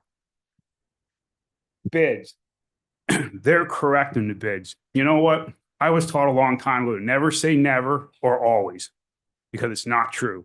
I am going to say never now because it is true. I have never accepted a first bid on a contract in my life. They have to. That's the rules. If you want 3 companies to bid and all of the 7 of people up there to say, we're not taking that, go ahead and do it. But those 3 companies are going to bid again and they saw each other's price. Good luck on what's coming back. That's an issue we have to fix on the government level. You know what? Don't trust the national politicians. Don't trust the state politicians. This isn't about Democrat and Republican. Every single one of them is right about that. I know what everybody's party is here. That has never come up at this level. Why don't the politicians have trust in the people who live in the communities that they pass these taxes on and let us negotiate in open? That they can't fix that. They're 100% right. They can't fix that. It's frustrating. As a person that worked on the outside at the levels I did, that's frustrating. And they have nothing to do with that. I heard tonight about why don't we go out and get grants and stuff. Can we get more grants? Probably. This borough gets a lot of grants. All right. I want you all to know, and I know you know, because I know all of you, except I'm going to use first names here. We live in the same community. I don't really know Chris too well. I'm just getting to know Kate here. I want you to know that this isn't a reflection on you, anything that I say here. I wanted Chris and Kate to know that because I think the rest of the people here know that. What I would say, though, to each of you here, and you've kind of said it, but not as directly, what's going to change? Nothing. Those costs aren't going to come down. We can talk about this coming down. We can talk about that coming down. The levels have been reset. The increases in the future probably won't be 20%. They won't be 2 or 3. Let's be honest. Unless something structurally changes, they won't be 2 or 3. Okay? Inflation's going to probably be 2 or 3 most years, but our increases aren't going to be 2 or 3. We talked about all these costs, which are true. The LCA costs, we don't know what they are. Shane, these are rhetorical questions. Don't anybody answer questions. How many times do those numbers change? Yeah, well, right. It started at 500 million, Correct. went down to 380, up to 420, That's down what to we deal with 360. up here. That's the reality of what we deal with. They throw out numbers to scare you to make 50 million looked like you got a bargain. We can't control that. We got the LCA stuff. We only have 250,000-ish on our roads fund this year. That's not because they don't want to fix the roads. I sat there. It's not because they don't want to. It's what can we do? We talked about transparency. Can this borough be more transparent? Yes. Everybody in the world can be more transparent. But you know what? Residents have to get involved. And I heard a gentleman say here, and I respect what everybody says, that it doesn't matter what we say. I'm only going to use one experience in my life sitting on council. It mattered a lot, but one time where it really mattered. I have no idea about PFAS. Zero. I know numbers. I know finance. I know a lot of things. I know zero about water. We had public meetings, I think two, at least one, I think two, and we had residents come out. You should come out more often. We had one person sitting there that lived in Emmaus who works for LCA, I believe. We had one resident, I believe, that worked in a sewer treatment facility. The input that they were able to provide allowed me as a council member to make a decision that was way more educated than I ever would have made. Plus, listening to all of the people talk at PFAS allowed me to hear what the community wanted. Did they want to pay the extra to do this? Or did they want to do the other method that would have cost less, but probably wouldn't have solved the problem correctly? It does work. The problem is we're all busy. We only get involved when we're pissed off. I heard that word a lot tonight. I understand it. It's hard to get people to run for council. I'm going to just use me right now. Is there a part of me that wants to help here? Yeah. Do I want to run? With the national level and the state level and what filters down here, do I really want to run again? Honestly, for $2,600, I donated my salary back because I can afford to. Do I want to run? I want people to come to meetings. Nate, thank you. Kate, thank you. Have meetings. Have people come. If the community does what they did in PFAS and we want all our services, then that's what the 7 people up here know we have to do. Don't make us guess. Don't only come out. I love that we have all of our services. I'm fortunate. I can afford it. I don't know what you want. These costs are fixed. A lot of these, as they say, they have very little that they can do with a lot of these costs. They can do some things, but you know what? The first thing that Shane told me when I became a borough council member, if you think you're going to come in here and you're going to change the world, that's not the way the rules work, because your hands are tied. All right. Last thing I want to say, thank you for all you do. Chris, I don't know you. It takes a heck of a man to not take undeserved credit. And that's kind of what you said. You were getting credit for something that people thought you wanted and you didn't. That I wish you'd stay on council because you have integrity. Thank you. You're welcome. I want to say again, the Emmaus Community Foundation, I'm a part of it. Chad Bally's a part of it. John Hart's a part of it. Dustin Grimm, who owns Sean's Funeral Home, is a part of it.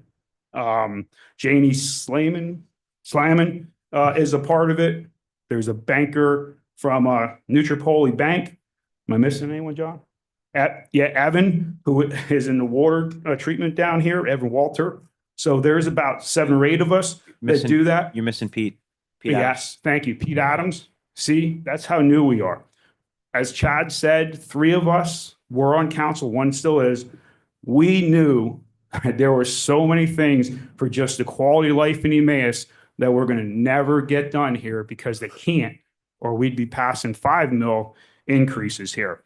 For those of you who are more fortunate out in the community or who have businesses that are willing to be part of the solution and help where you can help, please look up the Emmaus Community Foundation online. Please get in touch with myself, with John, with any of the board members. Don't bother Shane with it. Shane sits on our meetings just to know that there's a liaison there. Shane has enough to do with the borough here. Reach out to us. And that's the way that if you are able to help with some things that you're passionate about, we'd be more than happy to talk to you. Again, I thank each of you for stepping up and doing what you did here.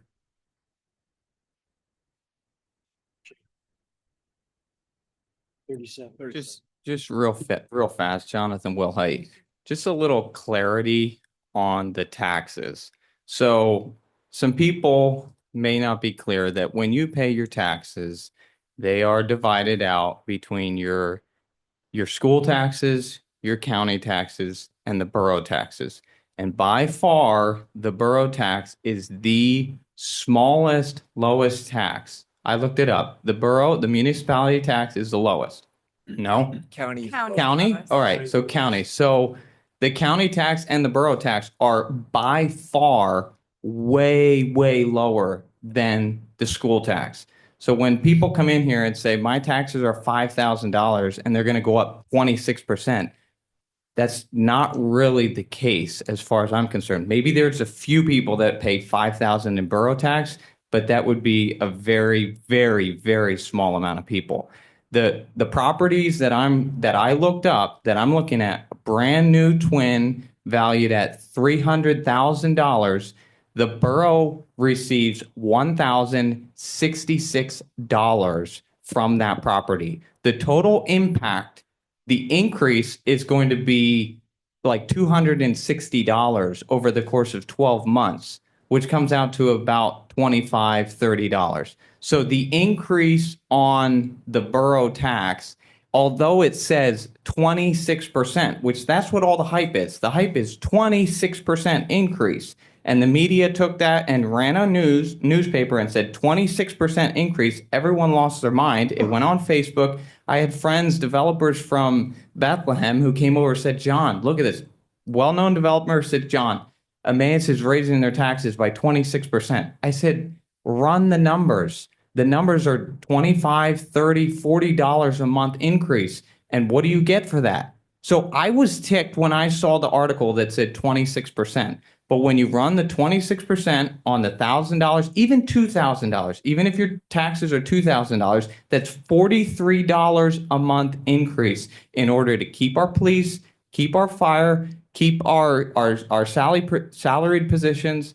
Like, to me, that 26% is very, it makes good media, but when you run the numbers down to what it actually means for each borough resident, the impact is not what people came out screaming about. They came out thinking this is 26%. You heard a lot of that. You heard 26%.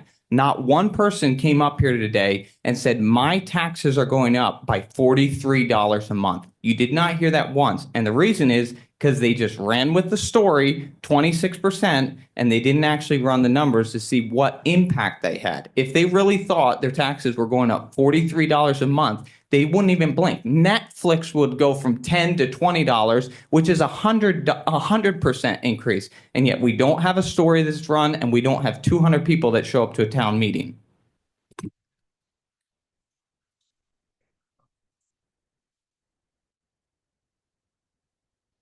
I didn't sign up the first time, so I'm gonna. But I just recommend you sign up then. Put your name on the list.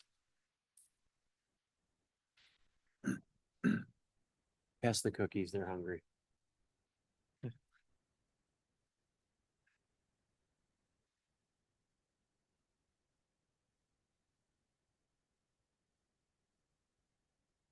You're good.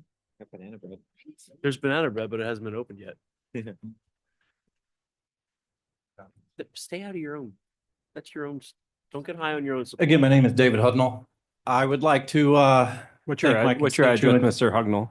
my neighbor over here for knowing my wallet better than I do.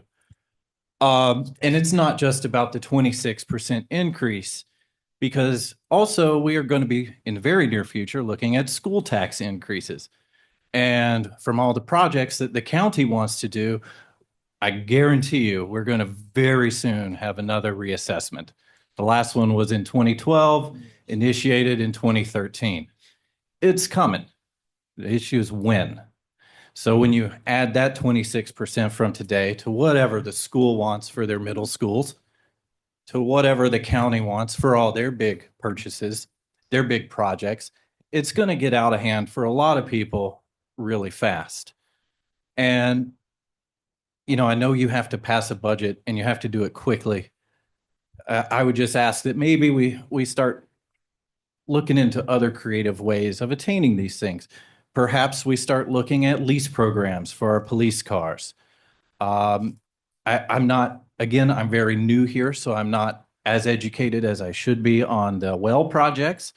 Perhaps we just do one well and then bring another online. You know, I don't know how that's going to go. Again, that's my fault for not knowing everything all at once. But again, I am here. I am a taxpayer. I am a resident. I am full-time. I plan to live here for a very long time. So while this is my first meeting, it certainly won't be the last. And I look forward to getting to know all of you. And again, thank you for that presentation on the budget numbers. I wish we'd have had that at the last meeting that I could have gone back and referenced. It did give me quite a bit more understanding. So thank you for that. And I wish you luck in your work and good luck in your thankless job. Mr. Hugnall, did you write down your address on the sheet? Okay, all right, thank you.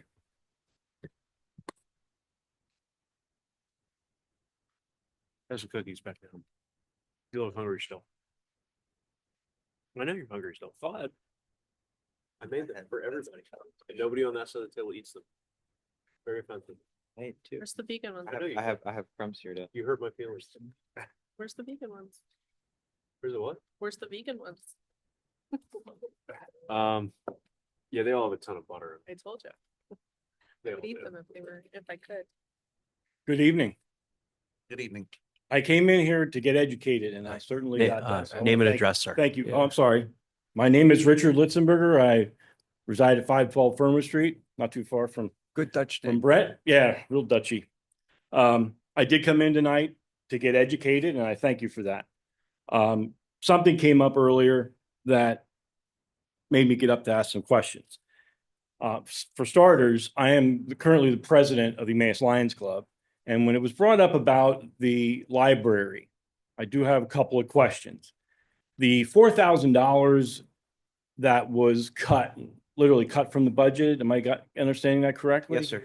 Obviously, that's a pretty cheap roof, if you ask me. So That wasn't. No, that's That was Yeah, their annual So donation. just for some clarification, yes, the roof is going to cost 150,000. okay, That's in the budget. Yeah. Borough Council's donation to the library in 2024 was $140,000. The library asked for $144,000 next year. Borough Council did not give that $4,000. That's what they're talking about, the $4,000 difference. okay. So I guess my question is, how much of a shortfall is there that you're going to have to cut that pretty much every year to keep that amount in line? Can I respond? Yeah. So our thinking was, since we had to put $150,000 into the roof, we would cut the 4%, but in future years, they'll get the increase that they request because we're not paying for another $150,000 roof every year. Okay, so is there a shortfall that is needed right now or? For them? Yes. For them?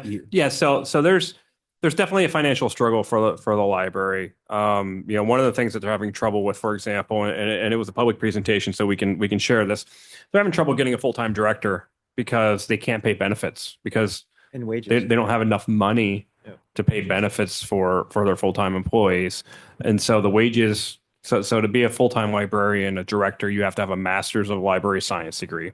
And what they pay and the lack of benefits that they have, it's very difficult for them to get someone. They've also have full-time employees that they said left because of that lack of wages and lack of benefits. They have to keep those low because, their revenue isn't screaming in. They do a lot on donations. They get, their biggest chunk of the budget comes from state funding in the borough. They get a little bit from Upper Milford gives them some, and McCungy Borough gives them a little. So those are their main streams of funding. And the state, it depends on which way the wind blows as to how much funding or when that funding's coming in for them. So they spend a lot of time doing fundraisers, trying to increase that budget to get to a manageable spot so they can pay their employees. I know our club had some discussions regarding contributing monies to the library itself. I don't exactly remember what those discussions were, but I mean, for future reference, and I'm glad that they brought up about the other foundations, which is also another form of funding, which is great.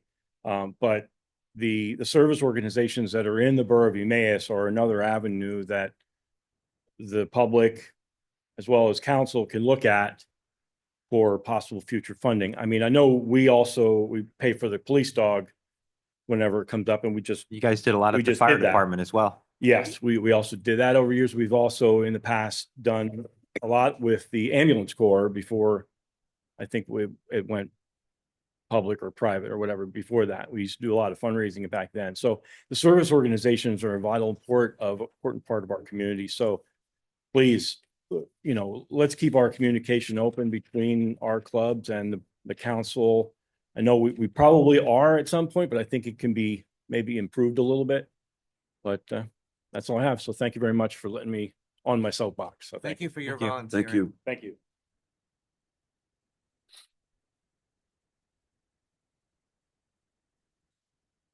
Leticia Garcia. I just wanted to put out there to all of you, I'm hearing that you said, get more involved. We want to see the public. We want to see more of you. And I think that some people need an invitation. And I think that some people need reminders. I think it's a very complex world out there. There are a lot of things to be thinking about. There are a lot of things to be worried about on any given night of the week. A reminder through the system is a small ask to send out. And I think that, with what's passed this evening, yeah, the press did take it and run with it. And what I understand, that was a lack of distributing the information more broadly. So the press is going to take tonight's vote and they're going to run with it again. And there are going to be people here in Emmaus that only find out that this was passed this evening in the paper. And the firestorm online is going to happen again. And so I think as a way to correct that, what I'm asking all of you to do is to send it out to the residents, is to have them hear it from you directly and include an invitation. We heard people at the meeting last night. We asked them to get more involved. You may not have been there because your child was sick. You're working your 6th job. Instead of shame for people not being there, extend the invitation. If we're neighbors, engage. There is a lot of brilliance in this borough. There is a lot of expertise just waiting for the opportunity.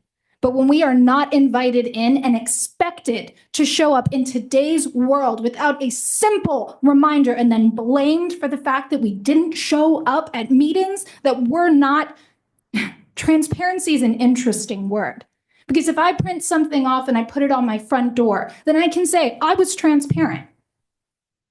But it's about accessibility. Is the message that you invite people to be a part of what you do here accessible in its transparency? That's what I'm urging you to think about, not just for next year's budget, but passing this one this evening. I don't care if every news outlet publicizes it. If they don't hear from this borough directly, you've failed. You have failed to invite and engage the public in a way that I think we shouldn't even have to ask for. The other thing that I'd like to say is that when it comes to attacking unions and cutting people's health care and looking at those things, I don't know a lot about those things, but what I do know is that everybody in this borough deserves to have these things. And turning us against each other and turning us, why don't you cut it from this person and that person and this person? It is not a solution. It's not a solution this round, and it's certainly not going to be a solution moving forward. And so what I believe is that as representatives for our council, that you represent us beyond just this room, because I heard all of you speak. I stayed to listen to all of you share how arduous this process was. Be our representatives beyond just saying our hands are tied. So if your hands are tied, who's tying them? And if you're representing us, can you gather us and mobilize us together as a borough to get more done and to take it higher up? That's what I'm asking. And quite honestly, my politics are way too radical to run for this council. I would not make a damn seat, and I know that. But what I'm asking all of you to do is you will see me, and I am doing work in my community. I am already involved, and I don't need a council seat to do it. Nobody in this room does. But if you're going to truly represent us, reach out to us. The bare minimum of transparency is accessibility. If your message is not seen, if it's not heard, then it doesn't matter. Thank you. Mr. President. Thank you. Chris? So thank you. Just a couple of quick things. First, no one, I'll speak for myself. I did not intend to, when I made the observation that the room has been empty for the past year that I've been on council, that was not in an attempt to shame you or anyone else. It was simply an observation.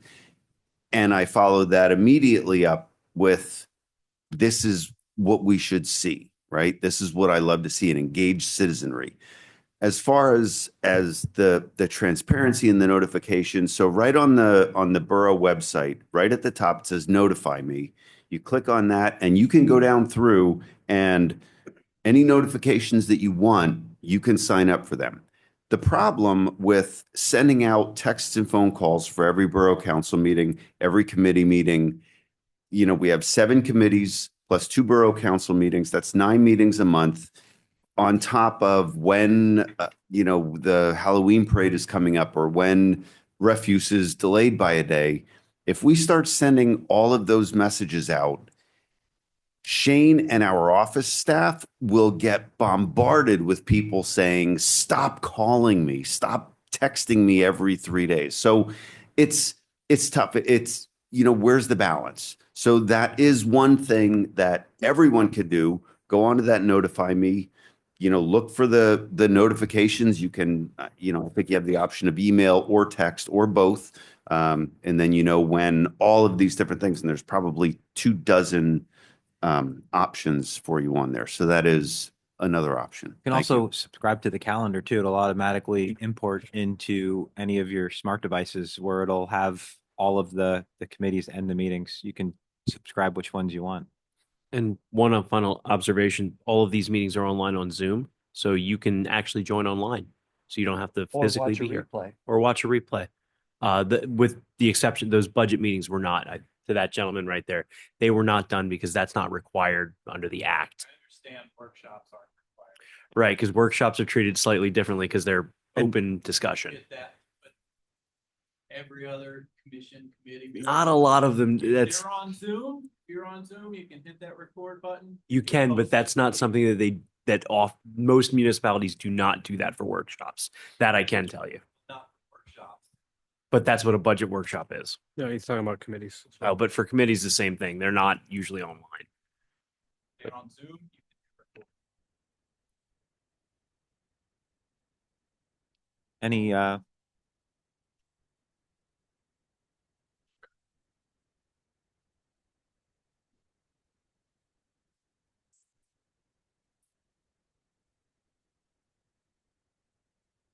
It doesn't have to be 9 text messages. Once at the beginning of the month, here's where the meetings are. You can say you did it, instead of it just being something that we have to look up and find. Text message once a month. Reminders. We hope to see you. Thank you. In the news. Is there any further personal appeals part 2? Open up online. We're gonna attempt to open up personal appeals part 2 here online.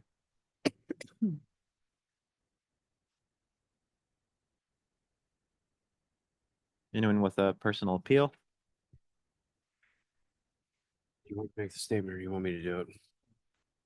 So anybody who is online, if you would like to make a comment with regard to public comment period part 2, you've been asked to unmute. Kindly unmute your microphone or kindly click unmute for Zoom and turn your camera on, and then please make your public comment or make your public appeal.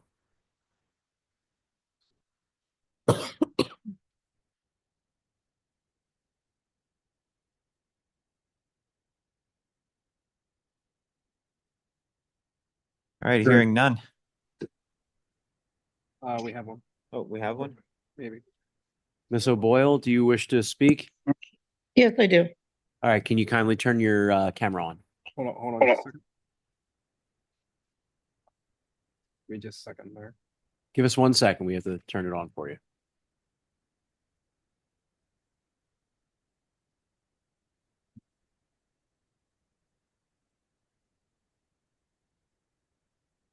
There you go. Thank you very much, Ms. O'Doyle. O'Boyle, sorry. You're welcome. Go ahead. So- You have 5 minutes for your appeal. Okay, so my concern is at this point in our lives, we have had increases across the board from food to electric Sure. to insurance to gas to clothing to all of our needs across the board. Everybody sitting in this room, everybody sitting at home, everybody in the borough. We are near recession. We're going to be in it. And the likelihood of a depression, despite the fact of a political party change in office, is imminent. And although I hear, and I'm sorry I missed the first half of the meeting, I was working. So I didn't hear what transpired in the first half. But this is just the wrong time to be approving a 26% increase. And I heard the one gentleman say, it's 26% of the borough taxes. I get that completely. However, very shortly from now, the school budget is going to come into play. And what's going to happen is that's also going to go up. And then the county taxes, and that's also going to go up. Where does it end? Where do you draw the line? People are having trouble putting food on their table, paying their bills. Their debt ratio is climbing to rates they've never incurred in their lifetime. I get it. Costs have increased for the borough as well. But this is just the wrong time to be passing it on to the community, the taxpayers.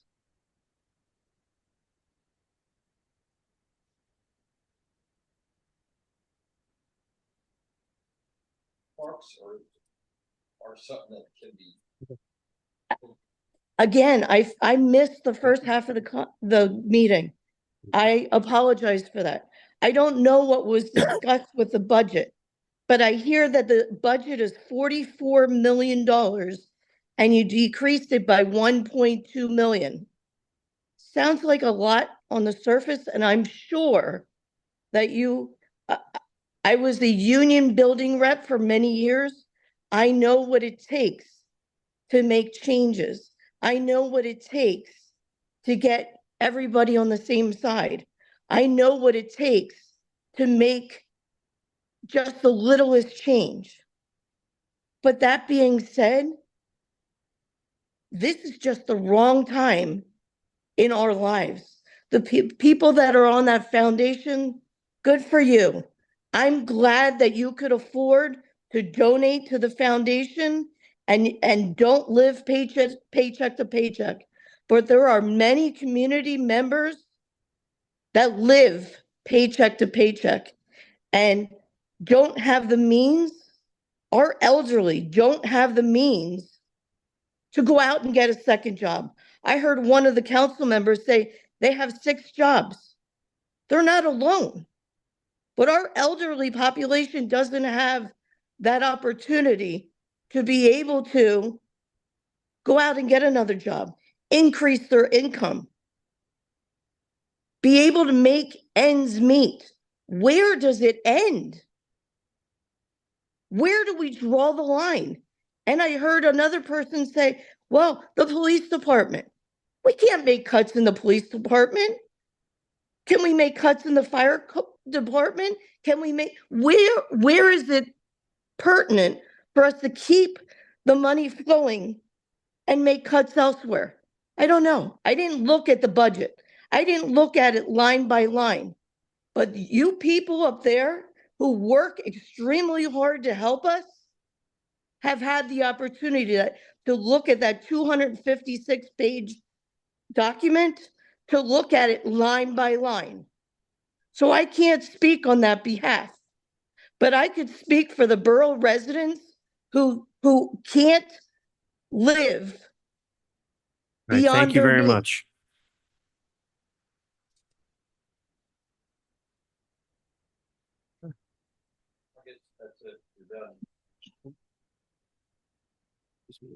So time was up. What do you want? Yep, it's muted. Do you want to, does anyone? Unless want you want to an vote to extension? give her more time. Do you wish to have more time? I mean, again, yes, I would like to have a few more minutes, please. I'll make a motion that Lisa O'Boyle has 2 minutes. A motion by Mr. Brown. Is there a second? Seconded by Mr. Anders. Any discussion? All those in favor say aye. Aye. Those opposed? Ma'am, you have 2 more minutes, was voted on. Thank you, and I appreciate that. And I know that someone else said, our voices don't matter. I feel our voices do matter. Thank But you for that. you were appointed, you're welcome. You were appointed to speak for the community. You were appointed into those offices to do what is right. So I'm not going to sit here and say that you haven't done what was right for the community, but the timing is poor. This is not the time to do this. The roads are horrible. I heard you say $220,000 towards the roads. Oh my God, that's not going to fix one street. UGI and Western Industries are destroying our roads to increase and improve our infrastructure. But in the process, they're destroying the roads that were already awful. $220,000 isn't going to touch that. That's horrible for a community that is quaint like Emmaus to have the roads we have. The nice thing about what UGI and Western are doing, ma'am, is we have an ordinance that we changed a few years back that requires them to restore the very significant parts of the road. So I think what you're going to see over the next couple of years is some collaboration with our Public Works Department, as well as collaboration with the utility companies, and you're going to see a lot of paving going on. Everyone just needs to be a little bit patient, and I know it's extremely frustrating. Every time I go to take my son to school, another road is closed, but good things will come out of this. Well, that's Mr. good to hear. Mr. President, if I could add, Yes, sir. But just when as you see that those takes- narrow strips on the road, and they seem like they're there forever, the reason is they have to put the base in, and the base has to settle for X amount of time before they can pave the road, and that's why it looks so horrible for so long. But Correct. once And it that needs to settles be for so tamped long, down. those I roads are get going to it. be paved, but you can't pave in the winter, so it's going to be there for the winter time, and it will be paved in the spring, and they're paying for it. You as a taxpayer are not paying for it. I get that, and I appreciate that. However, you're talking about waiting years. In the meantime, you're passing a not years. budget. You just said it was years. You're talking Does about anyone else passing want a to wish budget? to vote for Miss O'Boyle to have additional time? Sorry, your time has run, Miss O'Boyle. Did you Thank you. pause when council members were I talking? paused for the council members.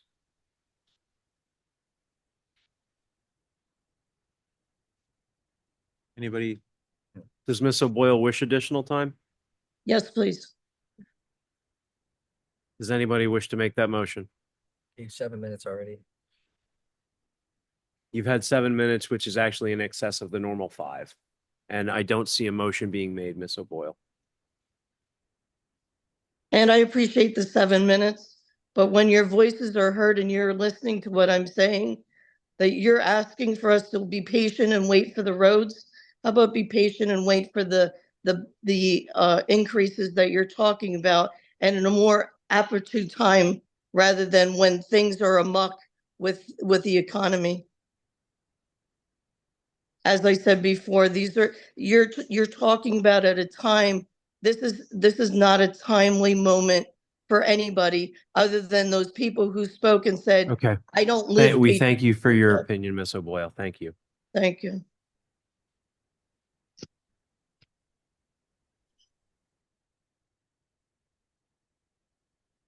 Anybody else has anybody else unmuted?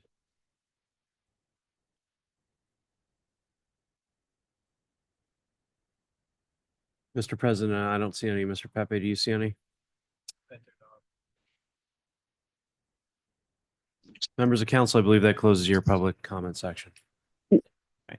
Thank you, everyone.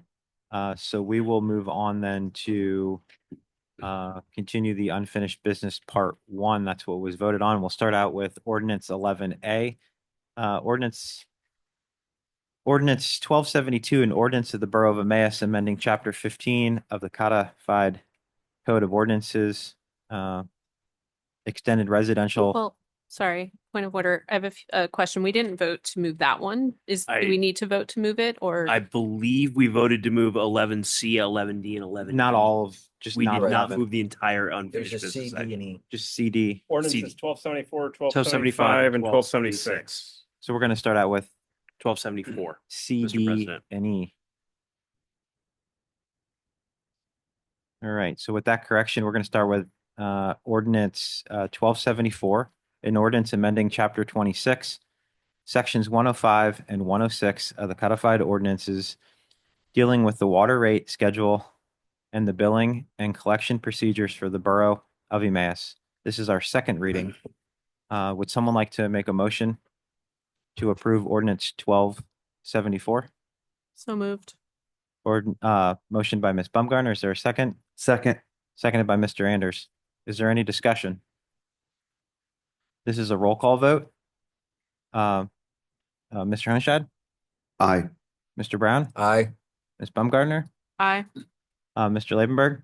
Aye. Mr. Anders? Aye. Ms. Watt? Aye. Mr. Balliet? Aye. Ordinance 1274 passes. Next up is ordinance 1275, an ordinance amending Chapter 18, sewer and sewage disposal rates of the Code of Ordinance of the Borough of Emmaus, Pennsylvania for the fiscal year 2025. This is also the second reading of this ordinance. Someone like to make a motion to approve ordinance 1275? So moved. Motion by Mr. Hunshad. Is there a second? Seconded by Mr. Labenberg. Is there a discussion? Hearing none, this is also a roll call vote. Mr. Hunshad? Aye. Mr. Brown? Aye. Ms. Bumgarner? Aye. Mr. Labenberg? Aye. Mr. Anders? Aye. Ms. Watt? Aye. Mr. Balliet? Aye. Next up is ordinance 1267, an ordinance levying taxes for the fiscal year. Excuse me, Mr. President, it's 1276, I believe. Yeah, I think you said 1267. You just misspoke.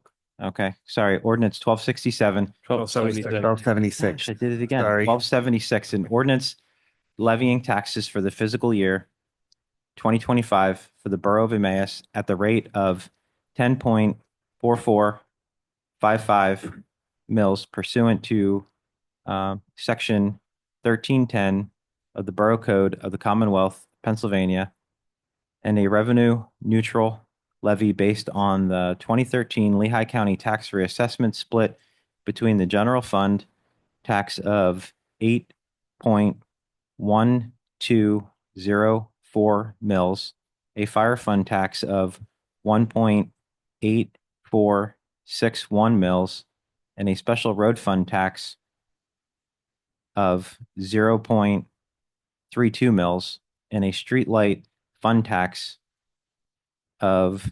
0.159 mils.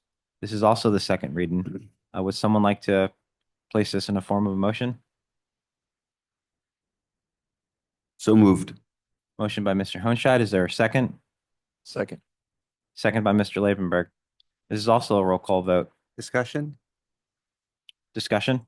If for some reason this does not pass, what happens? Yeah, so by law, you have to have a budget adopted by 12/31. You have to advertise it 10 days prior, which means you have 5 days to figure out your budget. Okay, thank you. Right? That math. Does that I math was gonna work? say, that's Mr. Pepe is great. Section 1308 of the ordinance of the Pennsylvania Municipal Code, the Borough Code specifically states that you have you have to advertise your budget 10 days in advance. This is the 16th. And then you have to have it done by the 31st. So you would have to be here New Year's Eve. Correct. You would have to schedule a special meeting and have this voted on by then. So based because on that it's not an election year, it can't be opened up at the beginning of the year. Yeah. Correct. It has to be adopted by 12/31 under the Borough Code.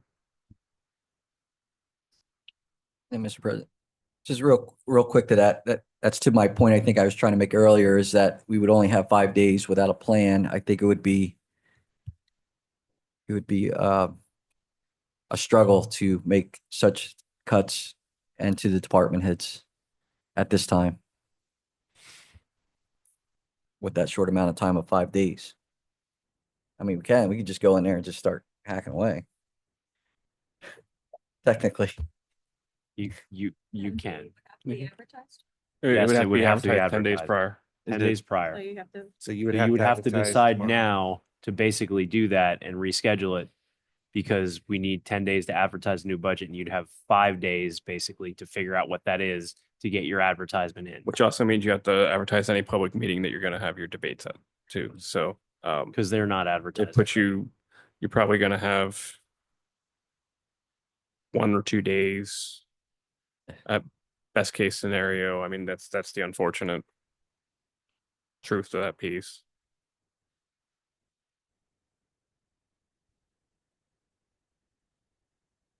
Any further discussion?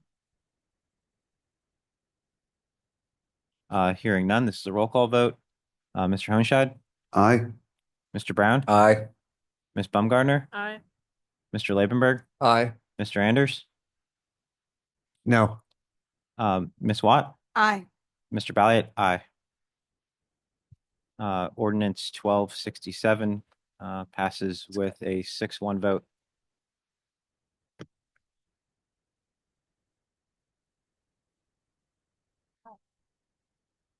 You had your chance to go to police class. So now do we? Now you're going to go back to it looks like community minute. Yeah, Finally right, ready we'll to go be back to talked there and then about. we'll hit up the other two.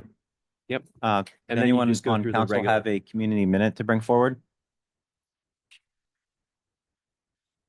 Hearing none, we have no special presentations tonight. Would someone like to make a motion to approve December 2nd's So Borough moved. council meeting minutes? Motion by Ms. Watt. Is there a second? Mr. Brown, discussion? All those in favor say aye. Aye. Those opposed? 7 ayes. We have no decisions on bids. Under communication, we have 9 reappointments. Unfortunately, I think we have to do these individually because they have all different terms. Must we reappoint them tonight? Yes. Go ahead, start rolling. You can do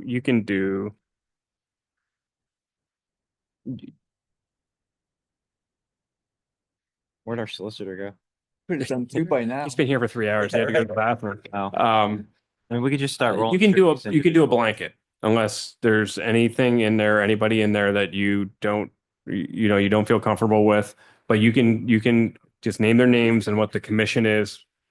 And do a blanket vote of them. If you want to do that, that's legal to do. You can do that. From With from their 8A term. to 8J. I would just say, start William Humer down. You're gonna have to say the names of the people. Anyone like to make a motion? Do you want me to read it? Or You seem tired. I'll read it. I'll make a motion to approve William Huber Jr. to be reappointed to the Civil Service Commission for a 6-year term expiring January 1st, 2031. Wendy Barkis Reappointed to the Community Garden Commission for a 3-year term expiring January 1st of 2028. Jennifer Macharski for reappointment to the Emmaus General Authority for a 5-year term expiring January 1st, 2030.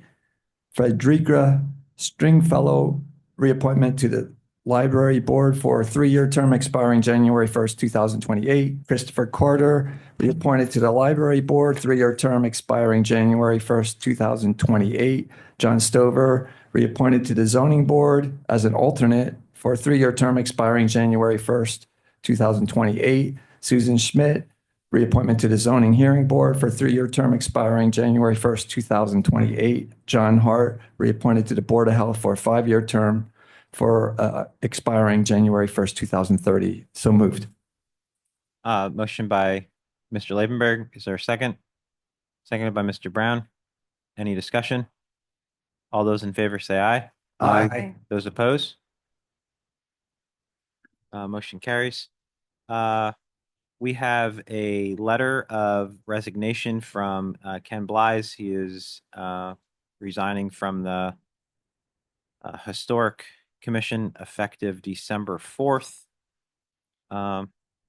Also have Hanover Engineering is sharing their 2025 professional fee schedule and request for appointment as the utility and alternate engineer. Would someone like to make a motion to reappoint? Did we do that in the first meeting in January? Yeah, you can do that in the first meeting of January too with the rest. Where we do all the We'll services? just do it in Jan. We'll do that one in Yeah. January. Well, that one then we'll save till January. The Emmaus General Authority sent us notification that they are ending the grant program. And then we have a letter of resignation from Officer Matthew Hutchins. And that is also effective immediately on the resignation date, which was it's December dated, 5th. yeah, December 5th.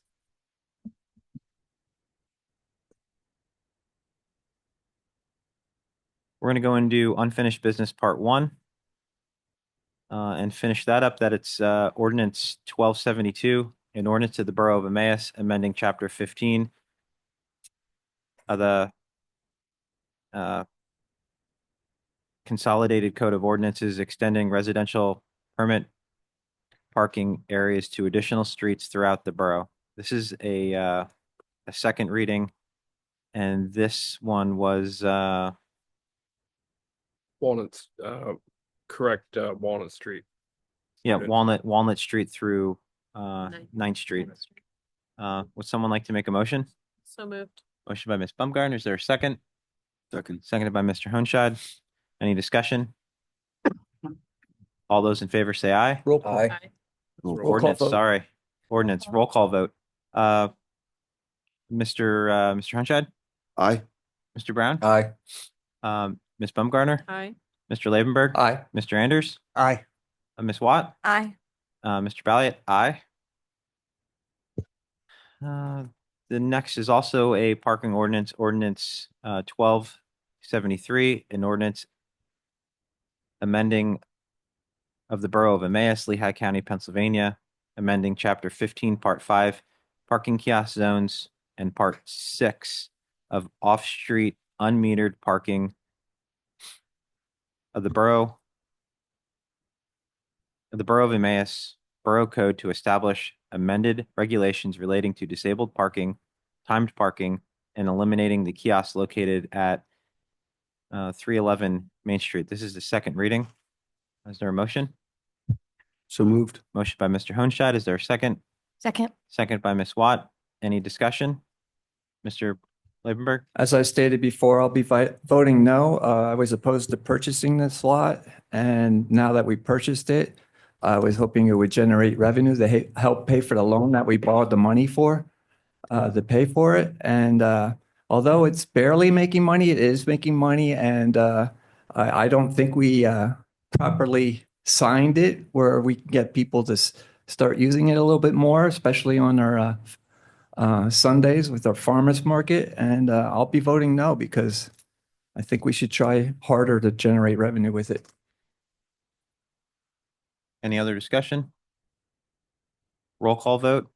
Mr. Hunshad, Aye. Mr. Brown, Aye. Ms. Baumgartner, Aye. Mr. Labenberg, No. Mr. Anders, No. Ms. Watt, Aye. Mr. Balliot, aye. 6-1. 5-2. 5-2. Who else was the no? Roy. And Me. Brent and Roy. Oh, Roy. Sorry. You wanna 5-2. get the kiosk? Get money. All right, so you're out of ordinances, you're going. So we're going to go to new business. Consider's report no report. and the engineer's report. No Oh, report. No report. Progress. New business, we have none. Unfinished business part 2, we have none. Does anyone have any items they would like to bring forward that are not on the agenda? Illegal. Hearing none. Madam Mayor's report. Thank you. You have my last quarter report along with my yearly report. And also, I want to thank the members of the police department for No Shave November and Double Down December. They were able to come up with $1,260 this year. And we partnered with Dan Brown, who is the home and school visitor for the East Penn School District. So he will be distributing that money or gift cards, however he chooses. Other than that, progress. Thank you. Next up, we have committee reports. First is Public Works. Mr. Anders. Thank you, Mr. President. Nothing for official action this evening. Our next meeting will be to be determined. I have to turn in 2025 meeting dates. Thank We you. all do. Health, Sanitation, and Codes, Mr. Brown. Yeah, thanks, Mr. President. Our meeting for tomorrow is canceled. There's nothing on the agenda. And I will report progress. Thank you. Parks and Recreation, Mr. Hunshad. Thank you, Mr. President. Nothing for official action. Just wanted to take a moment to thank Mr. Brown and Mr. Anders for serving on the committee with me throughout the year. I think that we've gotten some pretty good things done. I know there's a lot more to do, and I have faith that that will continue on next year and into the future. Also, just want to say thank you again to everyone on council.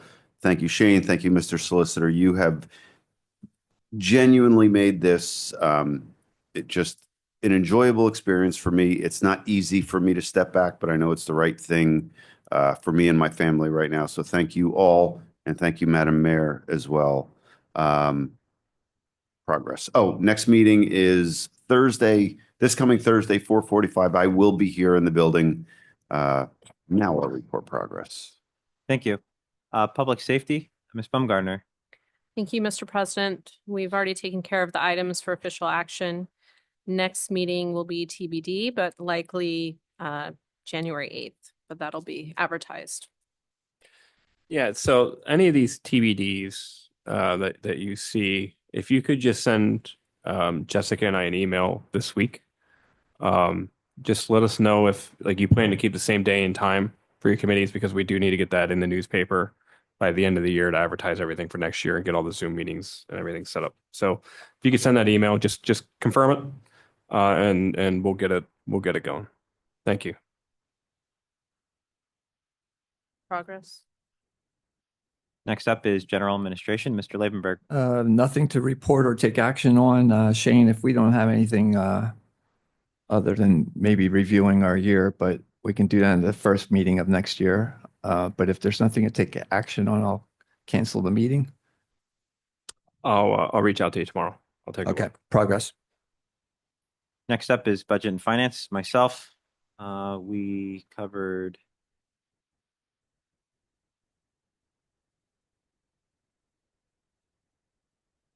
I think we're going to have resolution 2024-31, establishing refuse collection and compost site assessment fees in the borough of Emmaus, Lehigh County, Pennsylvania for the calendar year 2025. Our motion?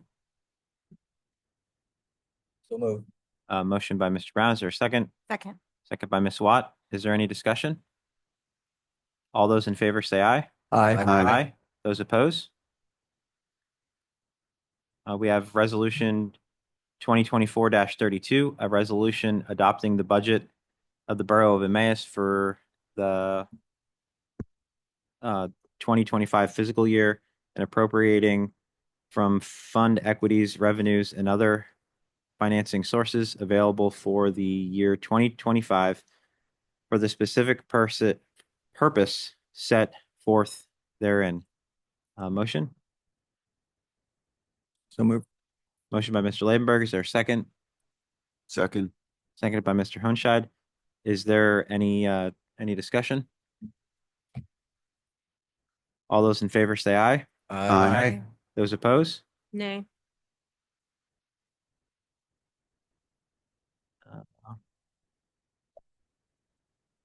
That was a six. 6-4.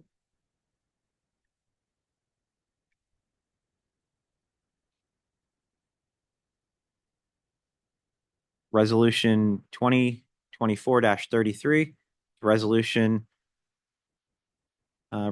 of the Council of the Borough of Emmaus, Lehigh County, Pennsylvania, amending the schedule of fees and charges for permits and services. There a motion to approve? So moved. Motion by Mr. Brown. Is there a second? Mr. Labenberg. Is there any discussion? All those in favor say aye. Aye. Those opposed? 7 ayes.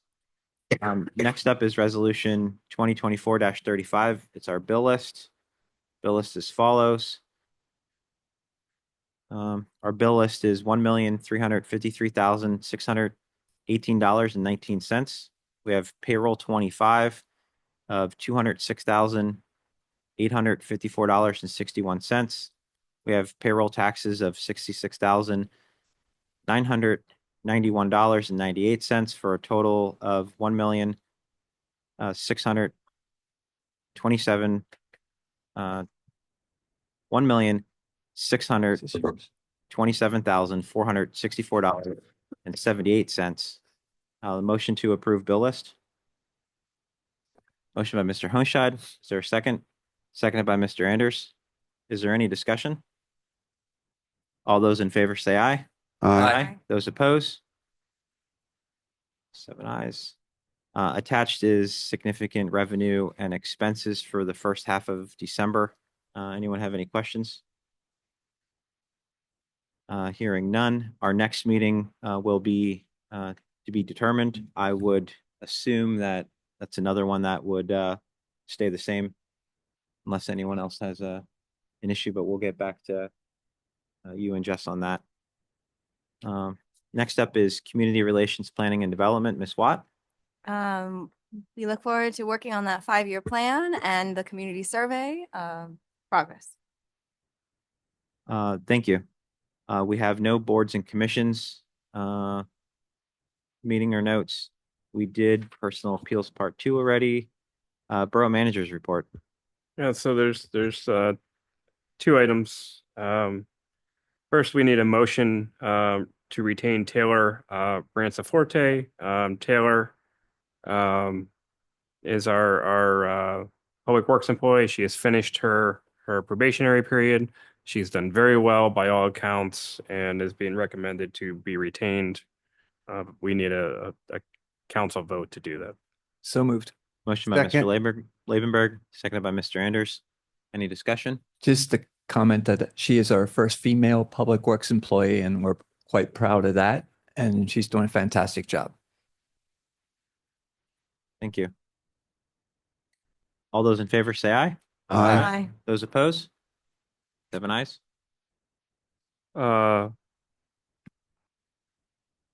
You can't add it to the agenda tonight, but I do want you to know that during the council meeting, I did get notification. We put an old 2006 F550 on Municibid. We have sold these things for $2,000 in the past, $1,500 in the past, but 2 people got into a bidding war, and the bid went for $14,025. And it is like, there are problems with it. There's some rust and the spreader's no good and the auger needs replaced, and we marked all of that. Again, you can't vote on it tonight because it just came through. But we will get that on your agenda to accept that winning bid as soon as possible. On There is one exception to that unless a member of the public wished to raise that, but you'd have to open public comment again. Listen, I okay. perhaps a former council member. I don't know. Yeah, if you can vote on it tonight, we can get this thing sold and gone and $14,000 in. But the Sunshine Act So- requires that it be raised by the public for an item to be placed on the agenda. Go ahead, Mr. Hart. So hold on. So how do we open up public comment? we already again? had You would have to open up public comment and add it to the agenda. No. Let's just do it next week. Do it next week. Next year. Next year. We need the money now. I'll make the motion to open for Whatever you public say. comment. Yeah, whatever he said. Second. Hold on. So open. We have a motion by Mr. Open- Anders, seconded by Ms. Watt to open up Look, public. I know the rules. I'm sorry. This is the only way to make it work. Roy and who? Casey is next. All right. So did we vote on it? Not yet. Is there any discussion? All those in favor say aye. Aye. Those opposed? Public Motion comment is carries. reopened. Public comment is reopened. Anybody can comment on anything. For one item. Council accept the bill that was received this evening for the piece of equipment. Mr. Pepe elaborate. So moved. Motion by Mr. Lavenberg. Is there a second? Second. Seconded by Mr. Honshad. Is that the proper way? Yes. Yeah. Any discussion? All those in favor say aye. Aye. Those opposed? So now you got to keep going, right? So now anybody else with a personal appeal, Yeah. you have to Yes. open that back up. Are there any other personal appeals? Any other Question. people? You've opened up personal. Oh, gosh. I think he ran out of space on his document. I'm pretty sure he's not actually going to put that in. I guess we have to open up public Yeah. comment again online. Yeah, it's so. Yeah. Okay. Participants. That's right. Gotta unlock for them. So we're gonna open up public comment again online. If anyone has a public appeal online. Mr. Solicitor. I see none. There's somebody in the waiting room. Does anybody online have a public appeal? If so, please unmute your microphone and turn on your camera. Nope. I see none. Do you, Mr. Pepe? I don't see any. So we're good. I would close public comment. All right, next up is President's Business. I just wanted to thank each and every one of you. But Municipal. Never. What? Go ahead. You're doing it, John Hart. We can't hear you through your microphone. They voted on. You're it. good. They're good. Go, Chad. Go ahead. I'm good. Yeah, go. I just wanted to thank each and every one of you for this whole year. As much as it seems like we might not have gotten a lot done. I mean, we were in here for 21 council meetings. We passed 18 ordinances and 35 resolutions. We debated, we picked apart things. There was meetings that I thought would be fairly quick, and they've lasted a long time. I also think that maybe we built a bridge here with the community to be able to get the community to come out and participate a little bit more and know that your voices are heard and can make a difference. And there are lots of things that the community can do to continue to make this community better than what it is today. I wish every one of you all a Merry Christmas and a Happy New Year. And hopefully you guys get some time with your family. With that, I'll report progress. We have no executive session. And anyone like to make a motion for adjournment? I'll make that motion. Mr. Honshad, is there a second? Oh, come on. Oh, Second. come on. Jeez. Seconded by Mr. Brown. Yep. Is there any discussion? All those in favor say aye. Aye. Those opposed? Meeting adjourned at 9:59. Thank you, everyone, for coming out.